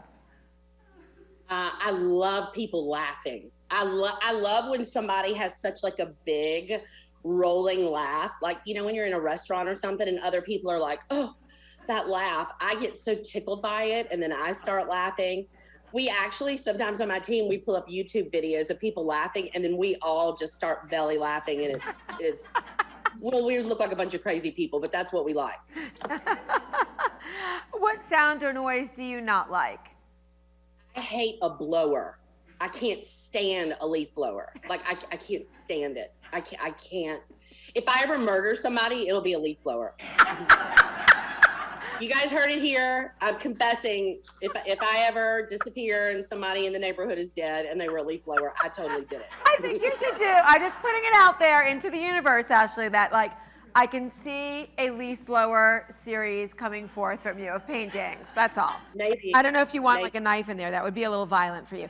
Ashley, what profession other than your own would you like to attempt?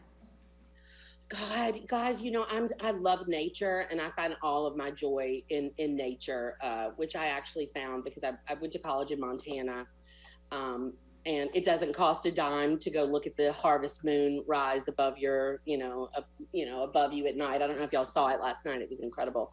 God, I would love to be a scientist of sorts. I would love to, volunteer with like the Jane Goodall Institute. And a day outside is a day worth spending. It's a day worth living, 100%. So I would do that. What profession would you not like to do? Lawyer. Or maybe a proctologist. Wait, no, I've got a great one. You know what someone said in the audience? A leaf blower. Yeah, a leaf blower. A leaf blower.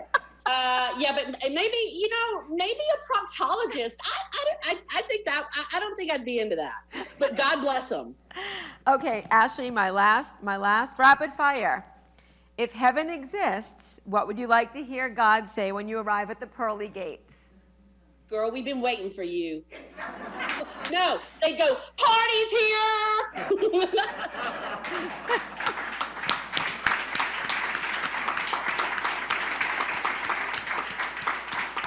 And I have one last question. Tell us what you're doing with our friend, the wonderful Ken Folk in San Francisco, if you can. Okay, well, let me tell y'all something.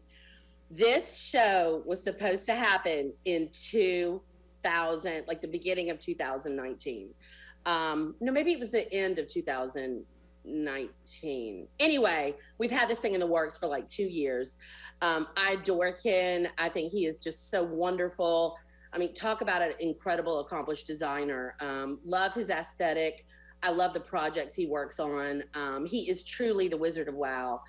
So yes, I'm sending 72 paintings to his beautiful St. Joseph's Art Society. And I don't know if you guys have been there, but he took this incredible old cathedral, and you walk in now and it is just a monolith of art and design and flowers. And I think because it was a cathedral, because it was this holy place, there's just this incredible vibe in there. Which I also think when you see art, and I'm not referencing my own, sometimes when you see art that really speaks to you and you have that connectivity between artists, that is kind of a holy, special moment. There's something spiritual about that when you relate to the life experience through someone else's eyes. So, it's just a really special place. His team is incredible. We're saying we're folking it up. Folking it up. But yeah, I'm really excited. So I'll be in San Fran. I leave this weekend, and then we've got a big installation, and that will be up through the whole month of October. Oh, wonderful. Then I have from there I go to Los Angeles and have a big opening at the Beverly Hills Peninsula, where I've been the artist in residence for 6 months. So it's going to be a fun fall. It's exciting. And one of the things too is you're such a woman of an artist of firsts. First of all the windows at Bergdorf Goodman, first artist in residence at the Peninsula in Beverly Hills. You've done so many incredible things. You are such a huge inspiration to so many of us. For the interior designers and everyone watching, where can they buy your art and find out more? Okay, number one, if you're in Atlanta, which you are, and I'm not, and I'm so sad about that, I can't even see straight. My dear friend Dawn Purcell just opened up this beautiful, incredible, high-end jewelry boutique in Buckhead Village, and my art is there. It's other than my own gallery, it's the only place where you can see my artwork. He hung the paintings 3 days ago. So there's a very nice collection there in Atlanta. You come to San Fran, you can see my work. You can come to New Orleans, you can email my team. We work with designers all the time.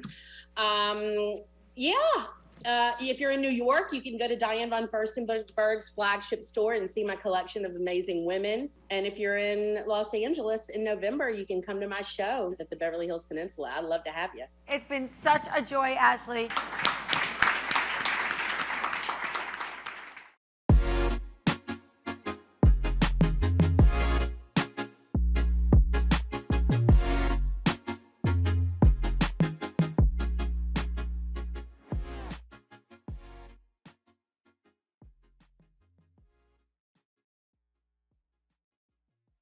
Hello, everyone. I'm Grace Bewley Hunt, Home and Design Editor at Luxe Interiors and Design, and I'm so excited to be joined today by Tatum Kendrick, the creative tour de force behind Studio Huss. For those of you who are just being introduced to Tatum's work today, Tatum is a hugely talented interior designer based in LA, though she did open her first design offices here in New York, where I am today. Tatum does it all, but what really strikes me so much about her work is how richly considered it is and how narrative it is. There is just a story behind every last detail. And in turn, her projects just unfurl like these great tapestries. We recently had the privilege of publishing a fabulous Hamptons project of Tatum's design. And I'm just delighted that we have the opportunity to revisit that home again and dive a little further into the design today. So Tatum, thank you so much for being here. Thank you. That was such a generous opening. So I'm super psyched to be talking about the project too and filling in more than just what's on those glossy pictures. So I kind of want to get started today really talking about, this kind of narrative, lyrical quality behind your spaces, because I love the backstory and the inspiration behind this home in particular. And I'm going to directly quote your feature. You said, "The story in my mind was that it had been passed down through generations, a crazy British grandma type of house that I could layer in," which I loved so much. It's so specific. Yeah. I was hoping you could kind of tell us a little bit more about how that inspiration came to be and what felt right about it for this home and also for these clients. When we approached the house, it was a shingle story home that you often see in the Hamptons. It was quite large, but the developer who had built it from like an existing smaller kind of historical home. So the rooms really felt intimate and, much like an older home. And they had a really beautiful scale to them. And there was a ton of millwork and just really good bones. So I could just instantly see, being able to really capitalize on all of the millwork and really just kind of layer in and make it like really wackadoodle, but in a tasteful way. So. Tasteful wackadoodle. I love that. Wackadoodle, yeah. I know with this home, it was kind of a situation where you didn't want to get into a huge renovation, but there were definitely changes that needed to be made.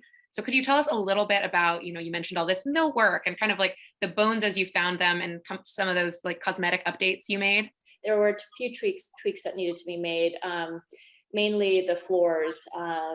We redid all of the floors. They were just like a really, really dark, glossy black almost. And we touched most of the fireplaces. And for the millwork, it was really just picking really great color stories. And I started with the front entry because you kind of walk into the house, and the whole front of the house is this kind of like long chute that connects to the rear of the house, which are all the, the more common space rooms. So that front of house, I really wanted, that was an anchoring point. So I really wanted that to feel impactful. So I changed the floors in there as well. They were wood, and I wanted to differentiate those. So I did a black and white checkerboard stone that was, very kind of historical vibe. And then decided to just paint all of the millwork black. And at first the client was a little bit like, oh, like really? And I know black seems trendy, but it's really not. I feel like you see black so much in like British historical homes and, in stair railings and common spaces. And so that's kind of what the jumping off point was for that main kind of entry point, the back hall that like connected to the mudroom, that connected to the butler pantry, and then also the upstairs stair hall and landing. And then from there, it really was about looking at each individual space, what that lighting was, how they were going to use that space, and then creating their own individual stories within that as you move through the house. So it almost felt like a little bit like almost like, I don't know, I thought about it like a movie, almost as you like move through scenes, like what's going to happen then, and what is the feeling and what is the energy and the mood that you want to be in those spaces. So when it came to the millwork, you really didn't take anything out or replace it. It was more a color story and a paint exercise, right? Yeah, totally. I think I like drove my painting contractor a bit mad. I think I had, for the dining room alone, like 12 different samples because that mint green is just so hard to nail. But yeah, we got through it. We're still friends, so yeah. Great. Yeah. Well, something else I kind of want to talk a bit about as well is, there's of course many other design besides this, grande dame granny who's kind of informing, the story here. I know that your client really loves mid-century design. And then there's also this like amazing kind of beautiful minimalist edit. So it's that, that push and pull of let's layer in and then let's pull it back. And I think that's something you do so well in general, but I was wondering if you could talk a little bit more about achieving that balance in this particular project. And also if you just had any rules of thumb when it comes to that kind of balance. Yeah, that's such an interesting question. I really had to think about that because I feel like I don't really know. It's not really like something that I have as a rule, but I guess I'm thinking about it. I really looked at the house as like, let the bones of the house, let the architecture be kind of the more wild and loud and layered pieces, because I felt like that was something that you would like stumble upon these beautiful houses that we see that are like need to be renovated or something, and they have all of this gorgeous, wallpaper or flooring or what have you. And then personally with my projects, I like there to be a lot of space around things. I like things that just feel very airy. And I don't, as much as I love that chocolate block full feel in certain spaces, I think in general, it's nice to just have breath inside of a space. Yeah, I was hoping you could kind of talk about a few of those favorite design details. Like I love all the cheetah motif that pops up where you wouldn't expect it.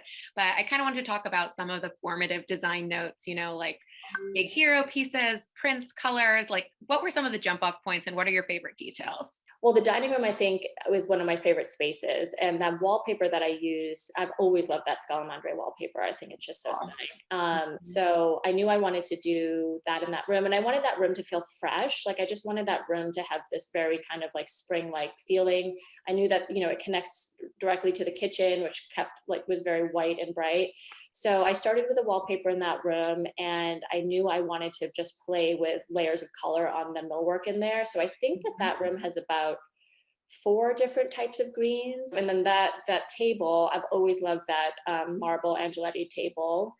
And I think that the way, like the smoothness, like the room was not that big and the ceilings, were not that high. So I just wanted something that felt very smooth. And that table has just like this beautiful rounded edge to it. And then the Pierre Charbon console that's against the window, that like really beautiful French oak. I just love how that played with the green, and I've always been a huge fan of their work. So really I was just looking for something appropriate for the dining room from them that could feel really great in there. And then you mentioned the leopard. I think the leopard was just super fun. Another thing I loved was just the tapestry that we hung in the living room. I've always been a huge fan of like Flemish tapestries. And I love the idea when you're on the second floor landing that, you can kind of overlook into the living room, and you could, you're standing on this leopard carpet, and then you're looking at this blue Flemish tapestry, and like those tension points just felt really good to me too. Yeah, that tapestry is amazing in that double height room. Because that's the first thing you see when you walk into the house. You look through the entry and like into that living room and out to the back. So I really looked at that living room as I wanted to create this sculpture garden with furniture. I wanted everything to feel really low, and I wanted everything to really have a lot of like sculptural, sensual shape. So it didn't, it wasn't heavy or clunky. I just kind of wanted it to invite you in. And also just because it was so narrow, we couldn't do like a standard like square kind of layout. So using that Gucci sofa kind of allowed us to like put everything on an angle and kind of allow everything to like flow a little bit easier in that space. And then I placed an old world day bed in that window in the back, thinking that, the family could be in the pool and you could just be like laying inside and kind of having your own moment, like reading a book or what have you, but still feeling connected to what was happening outside. So yeah, I love that. And I feel like that moment almost does like remind you a little bit of being in a museum and sitting on one of those benches and just like looking around you. Like it like once it's like that moment really comes across to me. And it's so beautiful. I kind of, to wrap things up, wanted to just ask you about how this project stands out in your body of work. I know it was a really special install for you, but I'm just curious to know if it, really pushed you in a new direction as a designer, or how it really kind of stands out in your memory. Perhaps even like a favorite client anecdote you'd like to share.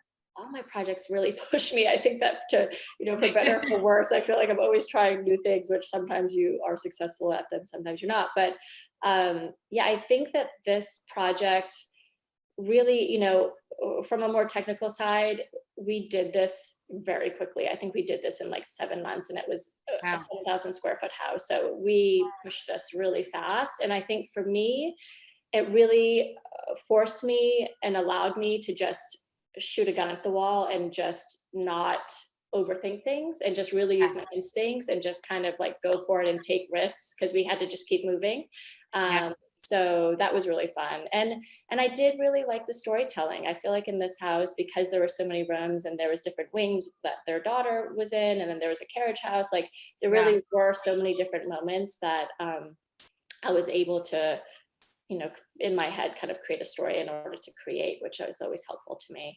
Absolutely. Well, we just love this project. It was in both our Greater New York books and our national book, and just really stands out as a huge highlight of, you know, our past year. So thank you for taking some time to kind of dive into the design notes a bit more. Of course, we could do this all day, but I will send you on your way, Tatum, and say thank you so much. And thank you everyone for tuning in to Design TV. We will see you next time.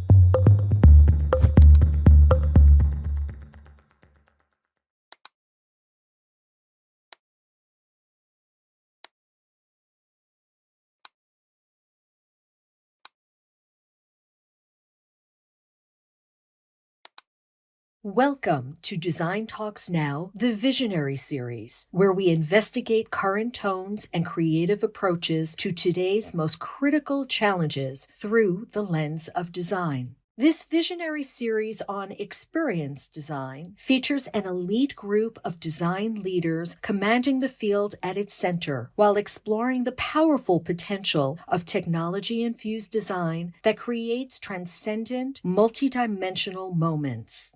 In 2020, Design Pavilion went virtual to keep the dialogue alive, and Design Talks Now was born. In person for the first time since 2019, Design Talks Now, the Visionary Series, was recorded at Neue House, New York City, in front of an intimate studio audience. Join us now for this deep dive into the magic of immersive design. Let's augment worlds.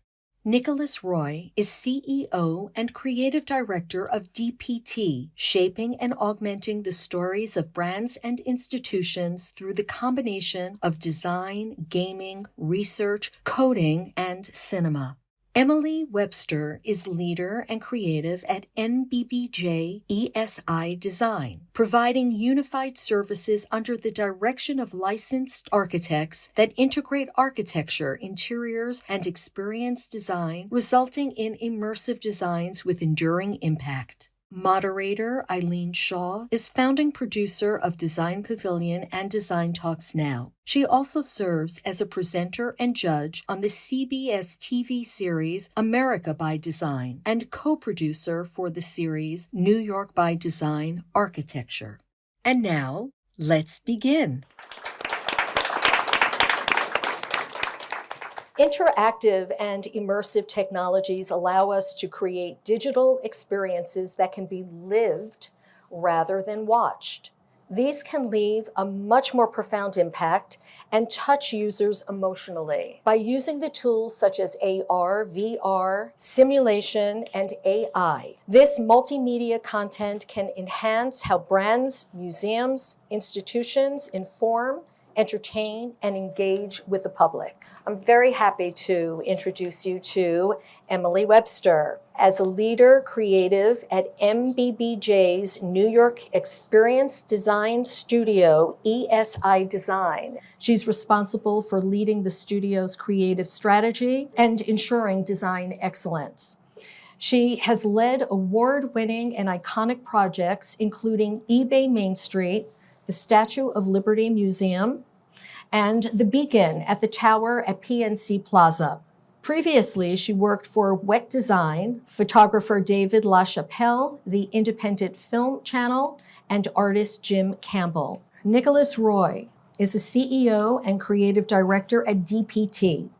He's been designing, producing, and directing experiences for emerging platforms for over 15 years. His versatile practice combining art and technology has led him to work with institutions such as the National Film Board of Canada, Google, Cirque du Soleil, Samsung, and Autodesk. Emily, tell us more. Hi, everybody. I'm glad to be here today. It's been a while since we've gotten to have conversations in a forum like this, so I'm excited to be here. My background is in architecture, and I coupled that with integrated technology in my graduate degree. And so that brought me to ESI Design, where we build immersive spaces. We're a 40-year-old experience design company. We started a while ago designing children's museums, but because of the way we were able to layer a narrative into the built environment, kind of guide people through and have them come out with a shared experience, we've now carried that practice over outside of institutional and museum work to a much broader audience. We do typically permanent installations, but oftentimes we do sort of pop-up or temporary exhibits. And we do that from corporate to commercial to institutional and healthcare environments and retail, and really a broad range of places where people kind of want to either have something more interesting than the day-to-day sort of mundane experience they get by entering into a space. For other clients, they want to have a really clear narrative that people come away with as they're moving through a space. And we really kind of think about how we can design sort of interdisciplinary experiences where people are interacting with each other. What's the platform of the space that we want to introduce that actually creates conversation and allows people to have a conversation beyond what they may have been sort of expecting to do in a space. One of our most recent projects that's really museum and institutional work is the Statue of Liberty Museum, which was a museum that recently opened on Liberty Island. The statue has been there for obviously quite a long time, but people would go there and they didn't have anything. If they didn't have a ticket, they weren't able to go up inside the statue and not really learn much about the history or some of the bigger ideas about what she represents. So we wanted to create a museum that a really broad audience can come to and come away understanding some of the themes about what it means for something like a statue to represent the idea of liberty. And if you think about an audience that comes to a landmark like the Statue of Liberty, it's people who speak a broad range of languages, have a lot of different ideas about what liberty represents. And if you're designing a museum about liberty, we wanted to make sure that we're creating a really accessible experience across all abilities. So when you have a challenge like that to express the idea of liberty, you really have to start to think about what sort of puts an idea forward, but doesn't necessarily orchestrate it to a degree where you're sort of telling people what these ideas represent. So that was a really fantastic opportunity to kind of take a big idea like liberty and sort of put forward ways that people can introduce themselves or get to know the conversation about the history and why she was created, but then also encourage them to be part of the conversation. And that was one of the biggest ideas about what the museum wanted to represent, is making it a space that everybody was brought into the conversation. Some of those ideas about creating a museum or institutional space were carried over to one of a project we just have actually still open downtown. It's Experience the Times of Bill Cunningham. I'm sure many of you are familiar with him. Amazing photographer, and the man who's had this idea about creating an experience initially started a documentary on Bill, and because of the pandemic, it didn't get to be disseminated across all of the movie theaters, and so he wanted to create another way that people could experience all of the great impact that Bill Cunningham had on society and culture. So we have a space down in the financial district where people can step through his life, understand sort of all of the different avenues that he touched in culture, and sort of engage and become part of the exhibit themselves through a number of different immersive means. For us, when we're talking about augmenting worlds, we're working in the built environment with oftentimes large groups of people. So we're trying to actually create connections between people. And so thinking about what's that social platform that people want to tap into. And technology is sort of the mechanism that we use to deliver some of the more dynamic stories, but we don't say, hey, how do we start off this project using a big, video array? That's, I don't think, what anybody in experience design is doing these days. But we use VR oftentimes with clients when we need to help them understand what a space can become. Oftentimes we're talking about ideas that aren't built yet, And so it's helpful to use all broad range of technical tools to be able to help them imagine what it can be, helping the client understand what was coming and imagining the space before it was built. So pretty rich topic. Thank you, Emily. Nicholas. Thank you. So yeah, augmenting worlds. For me, that's really about blurring the lines between the physical and the digital worlds. It's about bringing presence and physicality to digital experiences, and also allowing some of the freedoms associated with the digital world inside the physical world, so removing some barriers. It's also about using AR to put smiles on people on your daily commute. And so I'm going to go a little bit behind the scenes on some of the things we're working with and show you how we are trying to augment the world. One thing we've been working with quite a bit over the last few years is volumetric capture and photogrammetry. And the idea here is that you can use this process to digitize people, objects, and places. So there are different ways to do it. Photogrammetry involves taking thousands of pictures of something from all sorts of angles. You can also do it with volumetric camera systems or LiDAR. And it allows you to take real people and transform them into virtual characters or avatars. So this is a project called Marco Polo Go Round. It's a VR experience that we premiered at Tribeca Film Fest a few months ago. You're basically in a kitchen seeing this couple's relationship unraveling as gravity flips. And making something like this with live actors would have been extremely complicated and costly, and you wouldn't have been able to move around the kitchen as it is with the current experience. We can use the same type of process for spaces, environments, buildings, and there's not really any limit to the scale of what we can scan and what we can digitize. Sometimes, like in this case, you're going to need a drone to complete the scans, but there are theoretically no limits. The virtual parliament experience we did with the National Film Board of Canada, this is a good example of an experience where all the architectural content comes from volumetric scanning. Of course, this immersive content doesn't need to be lived inside a headset. You can do it with AR. And this is an experience where we created monumental statues of inspiring and convention-breaking Montrealers. So the idea was to move away from the types of people who are usually represented in statues or monuments and shine the spotlight on people from different backgrounds and cultures. You have these virtual statues all around the city, and it would have been impossible for us to do this with real statues simply for questions of logistics, cost, physics, etc. The idea of adding virtual content or embedding virtual content in the real world is getting more and more interesting, and it's getting more and more relevant. With the advent of machine learning and AI, we can start to understand what we're seeing. This is a project called Particle Inc. that we're working on right now. We're using AI to add contextual awareness to the characters in the experience that can interact with objects in your home. So in this case, the user showed a knife to the character. Suddenly the character summoned the knife and used it to drive the story forward. Stand back. Excellent. Definitely authentic, as I thought. Good work, 3D. Here's another example where we have a character that's stuck in a block of ice, and you need to find something that generates heat to thaw them out. Spend the night in your ice cavern. I don't suppose you've got something we can use to thaw him out. Ha. So the idea is we're starting to have a conversation between the physical and the virtual world. Instead of just pasting content on top of the physical world, there's a real exchange that's happening. And I think this is something that's really interesting for what's coming up. But tell me, did you at least find out if the light inside the ice cavern still shines when the entrance is closed?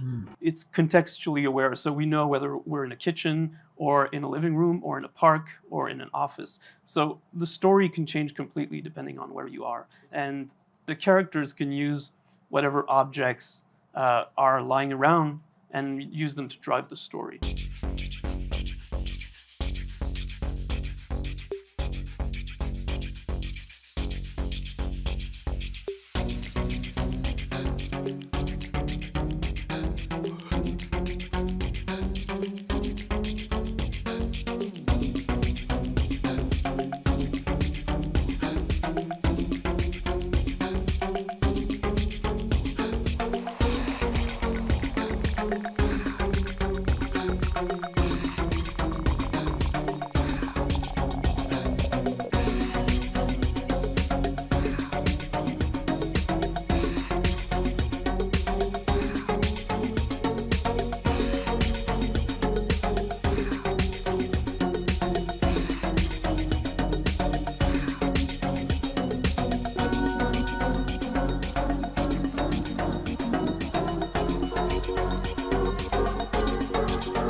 for each of you, what is a truly immersive experience for you? What are you looking for? What do you want? What do you expect? And we'll start with Emily, and same question for Nick.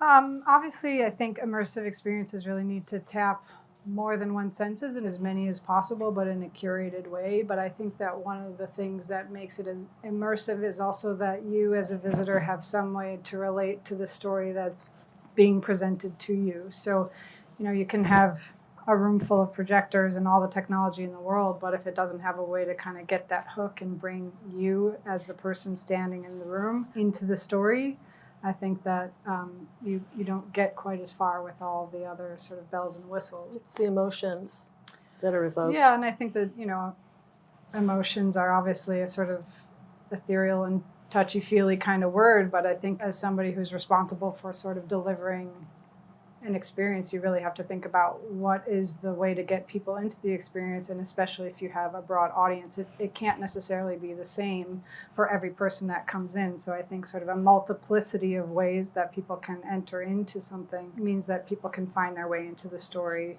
with whatever resonates best with them. Nick? It's funny, we were talking about this yesterday. I wish everything could be like Sleep No More, where the technology is not important at all. It's all about the experience. It's just very complicated and costly to replicate Sleep No More. So we have to find other ways to do it. But anything can be immersive. A book can be immersive. People can scroll on Facebook for hours. I guess you could say Facebook is immersive as well. It's depressing, but it's immersive. It's all about the story you're trying to tell, right? And the emotions, as Emily was saying. It all starts with the story. We really want technology to not get in the way. Yeah. So if we can make it invisible, that's obviously the best approach. When you have a headset on your head, technology will not be invisible. But you can have people kind of forget that they're wearing that headset. If the story is good enough, and if you're guiding them through, and if you're adding, other sensory inputs. I was talking about adding physicality and presence to digital experiences. I think that's something that's quite important. Kind of thinking about the ways that the story can be layered in or accessed in a different way, using the visual mechanism, using the auditory mechanism, allowing people to have sort of an intuitive way to enter, and then you can take them on sort of a journey, making it feel like there's a way to get into it. I think relies on tapping a couple different senses and making it feel familiar, at least to get into the story, and then being able to kind of fork off from there. Mm-hmm. So I think it's layering and invitation and sort of understanding how to enter. As an educational tool, experience versus just the learning, can you address that a little bit further? Yeah, I think that there's education and then there's augmentation or sort of elevation, curating the path of travel through a space, whatever the outcome is supposed to be. There's times when people need to have a palate cleanser from the constant barrage of information that we're getting just outside of stepping into something. So I think you have to really orchestrate the sort of educational moments and then create space for a release from those, and just sort of the more inspirational or evocative ambient kind of palate cleansers, so to speak, so that you can then accept the next experience. So I think creating a richness of how somebody moves through something, and then figuring out from a behavioral standpoint when somebody might be ready to receive new information, and also making it a bit non-linear. I think it's not exciting to just go in and sort of be forced to move through a certain journey. So I think education is about interacting with one another, touching and doing and playing with things. You have to kind of make space for a broad range of ways that people can play, see, talk, and do, so that they come away with a message, and then own it a bit and make it their own way of educating themselves. So I think not being prescriptive is a big piece of that. I think a great example of the experience versus just the information is the Ted Kennedy Library. So what ESI did was put high school students into the position of being senators and having to debate and convince and collaborate. And they were just assigned a senator, and so you weren't allowed to pick if you're a Republican or Democrat or whatever. You just embodied whatever you were assigned that day, and then you kind of had to act out debating a bill. And so there was empathy created along the way. There was sort of arguing aside, maybe you didn't really care to argue, and the purpose of just at a high level understanding a little bit more about how the government works and the mechanisms within it. And so there was a piece of recreating a true process of how something happens. How do you use technology to touch and to engage and to affect change? Yeah, we use all sorts of technologies, and it's exactly like you were saying earlier. You don't start with the tech, you start with what you want to say, and then you figure out how you want to say it and what the best tools are for that. One thing that we like to do, especially for children or younger people, is to use play. So we did an experience for the Bank of Canada Museum in Ottawa, where we created a game to explain monetary policy and inflation rates to children. It's actually really fun. You don't realize you're learning, but by the end of the game, you've absorbed quite a few concepts about monetary policy. It's really more about how you're telling the story, how you're guiding users, what the user experience is. And as always, it really starts with good content, because you could put all the bells and whistles you want, but if the content sucks, it's not going to work. Do you help your clients find the good content, or are there cases where you must step in and create and design the content? And then when you do have that goal, must you and have you actually had to develop the technology to reach that point? Well, in some cases, yes. The last experiences I showed where we're using AI to drive AR experiences is something that's not readily available, and we had to develop. I'm sure other studios could develop the same type of technology, but we did have to build it from scratch for our needs. Clients come and they say, oh, we want X, and you're like, but do ya? Is that really, sometimes people are too close to their own story to understand what's really going to be gripping to a wider audience. And oftentimes, perspectives are siloed, especially across big organizations. What this person thinks is interesting is far different than what that person thinks, and the functionality that it needs to support at the end, needs to kind of have a facilitation process. So I think finding the voice and finding the story is the big first step with our clients always, and is a collaboration with the client, but sometimes maybe they don't think about it as visually as it might need to be engaging, or they don't think that they have the content available, or it lives in a spreadsheet or something like, that's not actually exciting. But I think there's a little bit of story hunting that has to go on to get to the sort of crystallized point and goal of an experience. We make the content all the time, and we use software to support us. And to the point about technology, I think most clients are a little nervous about sort of bleeding edge technology, but I think that a lot of the work people are doing is about coupling technologies together to take them into a new realm. But I think making sure that it is resilient and redundant and stands the test of time for commercial grade installations in our case, because our projects are installed for 5, 10, 50 years, that you need to think about robustness. So I think that there's two parts of that. What's the content, and then what's the hardware that supports delivering that message? And it's a design process for both of them. What is the difference between designing for a temporary experience versus a more permanent? Cost, choice of hardware, freedoms. When it's permanent, obviously you have to sometimes make some hard choices, and you can't do whatever you want. When it's for a very short period of time, sometimes you have more leeway and you can take a bit more risks. So obviously that's not possible for permanent experiences. And there's the physical installation side of things, and we're trying to think of digital experiences as well as more permanent. And there aren't any answers yet. I mean, there's a lot of great web experiences which are disappearing because the technologies aren't supported anymore. How will we preserve these experiences? Do we have to create simulators, do video captions of these experiences? It's a big question. Infrastructure is a big difference between permanent and temporary installations. What's the kind of infrastructure you need to stand something up? And it's true for any platform, is that we can't really pretend that today's trend and interest is going to be tomorrow's. And so what can you create in terms of an interesting enough platform for today, but that allows for change and flexibility over time, and allows the person who's the ultimate end user of this to take it on and change it as they need to or want to, if they have the appetite for that. So I think allowing for change, building that in a way, and creating mechanisms for change in the platform, it's something to consider and educate people about, how are we going to maintain this over time, knowing that technology becomes obsolete so quickly. It's not just updating hardware or platforms, it's also, what can be dangerous is that they are infinitely updatable. So people can change their minds 6 months in the future. Maybe the client doesn't want it how it is now. There's always this idea that, it's easy to change and we can always go back, which can be problematic.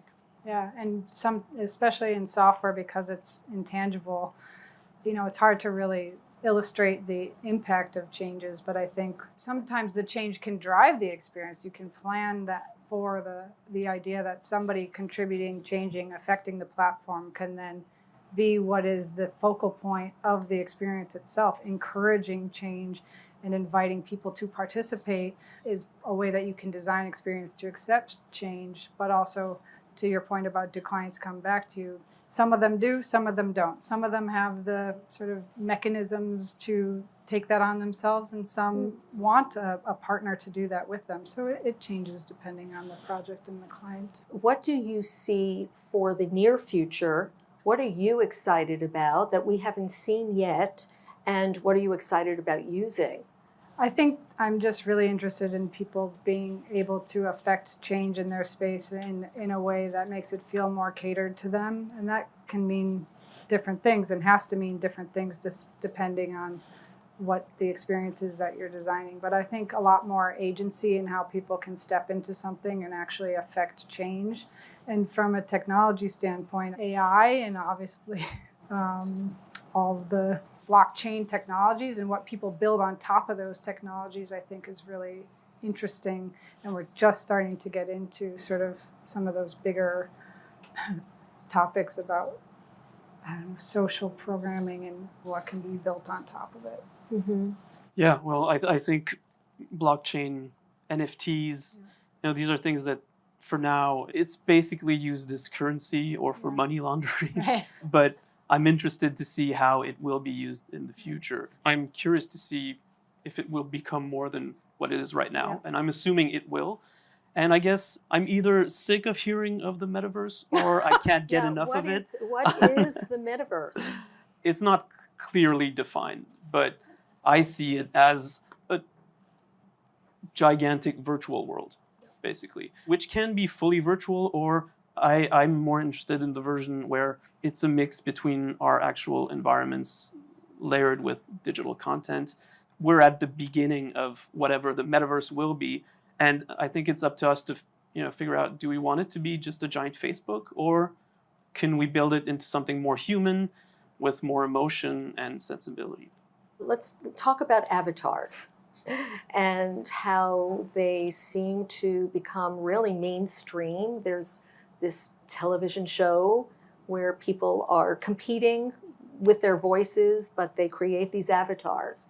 And it brings them enormous courage to not have to go out on stage and have this avatar presence instead. What do you think about all of that? Are you doing that yet? Are you working in that area? We're doing part of it for VR and AR experiences. We're not doing American Idol with avatars yet, but it's something we're seeing more and more of. And there's a model agency. Recently, they announced that you can, do you say buy or yeah, you can hire a virtual model, right. A digitized version of a real model for your advertising. RuPaul's Drag Race, the contract for contestants gives away the rights to their VR persona. Wow. So yeah, it's definitely going in that direction. Is it a good thing or not? That's up to debate. What do you think? Well, I think it was really interesting to not compare, but talk about something like the Edward M. Kennedy Institute, where you're playing out simulation in the context of the same environment you're trying to educate on. And then the next point you made was about the bank project that you worked on, and you want to kind of squarely not have somebody play the game of bank. They want to be taken out and be sort of learning through another mechanism.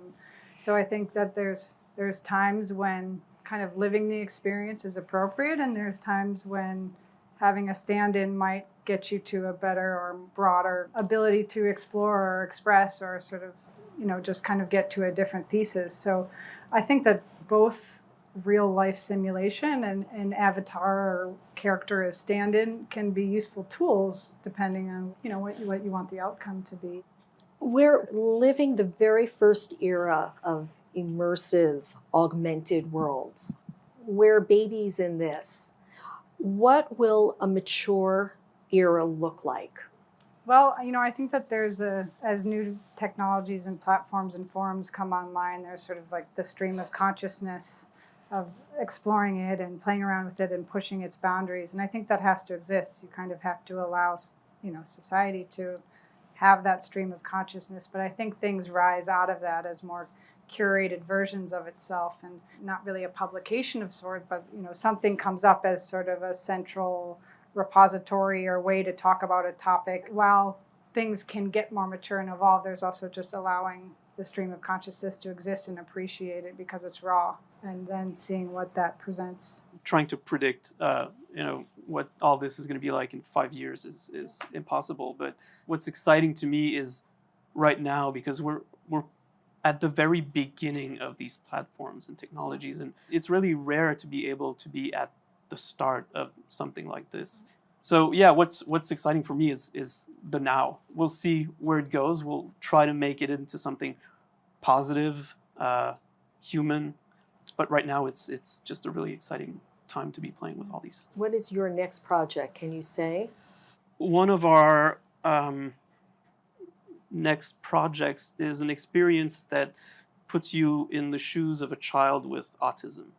So the idea is to create empathy and understanding. It's just VR. We're not inventing anything new technologically, but we're still trying to figure out ways to tell stories differently and to tell them with respect also for, the subjects we're dealing with, because it's a serious subject. You don't want to make a cool experience, but you don't want to make a depressing experience. You want to make something that is informative and that will leave people with more understanding once they leave the experience. Yeah.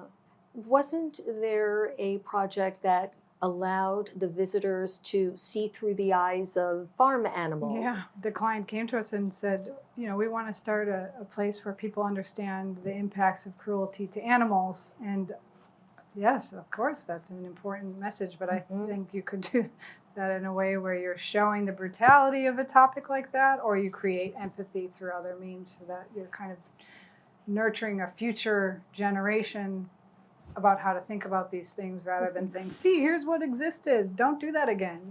That's the idea of embodying it. The same way that we have laws against cloning and genetic engineering, I think we need to start thinking about, what are the laws around immersive technologies. They can be used in bad ways. There's not just positive things coming out of VR and AR. We're trying to create positive experiences, and hopefully that encourages people to create positive experiences as well. You should experiment, push the envelope, and take us somewhere new. Yeah, I mean, it's an art form, all these things. So I think people exploring the pros and cons of each of them is exciting and part of the way that drives the industry forward. I thank you, Nicholas and Emily, so much for joining us. I love your work. I can't wait to see what you're up to next, whether it's through humor or through touching my heart. Thank you. Thank you for joining us. We hope you'll return for the next session of the Visionary series on experience design. Please stay tuned.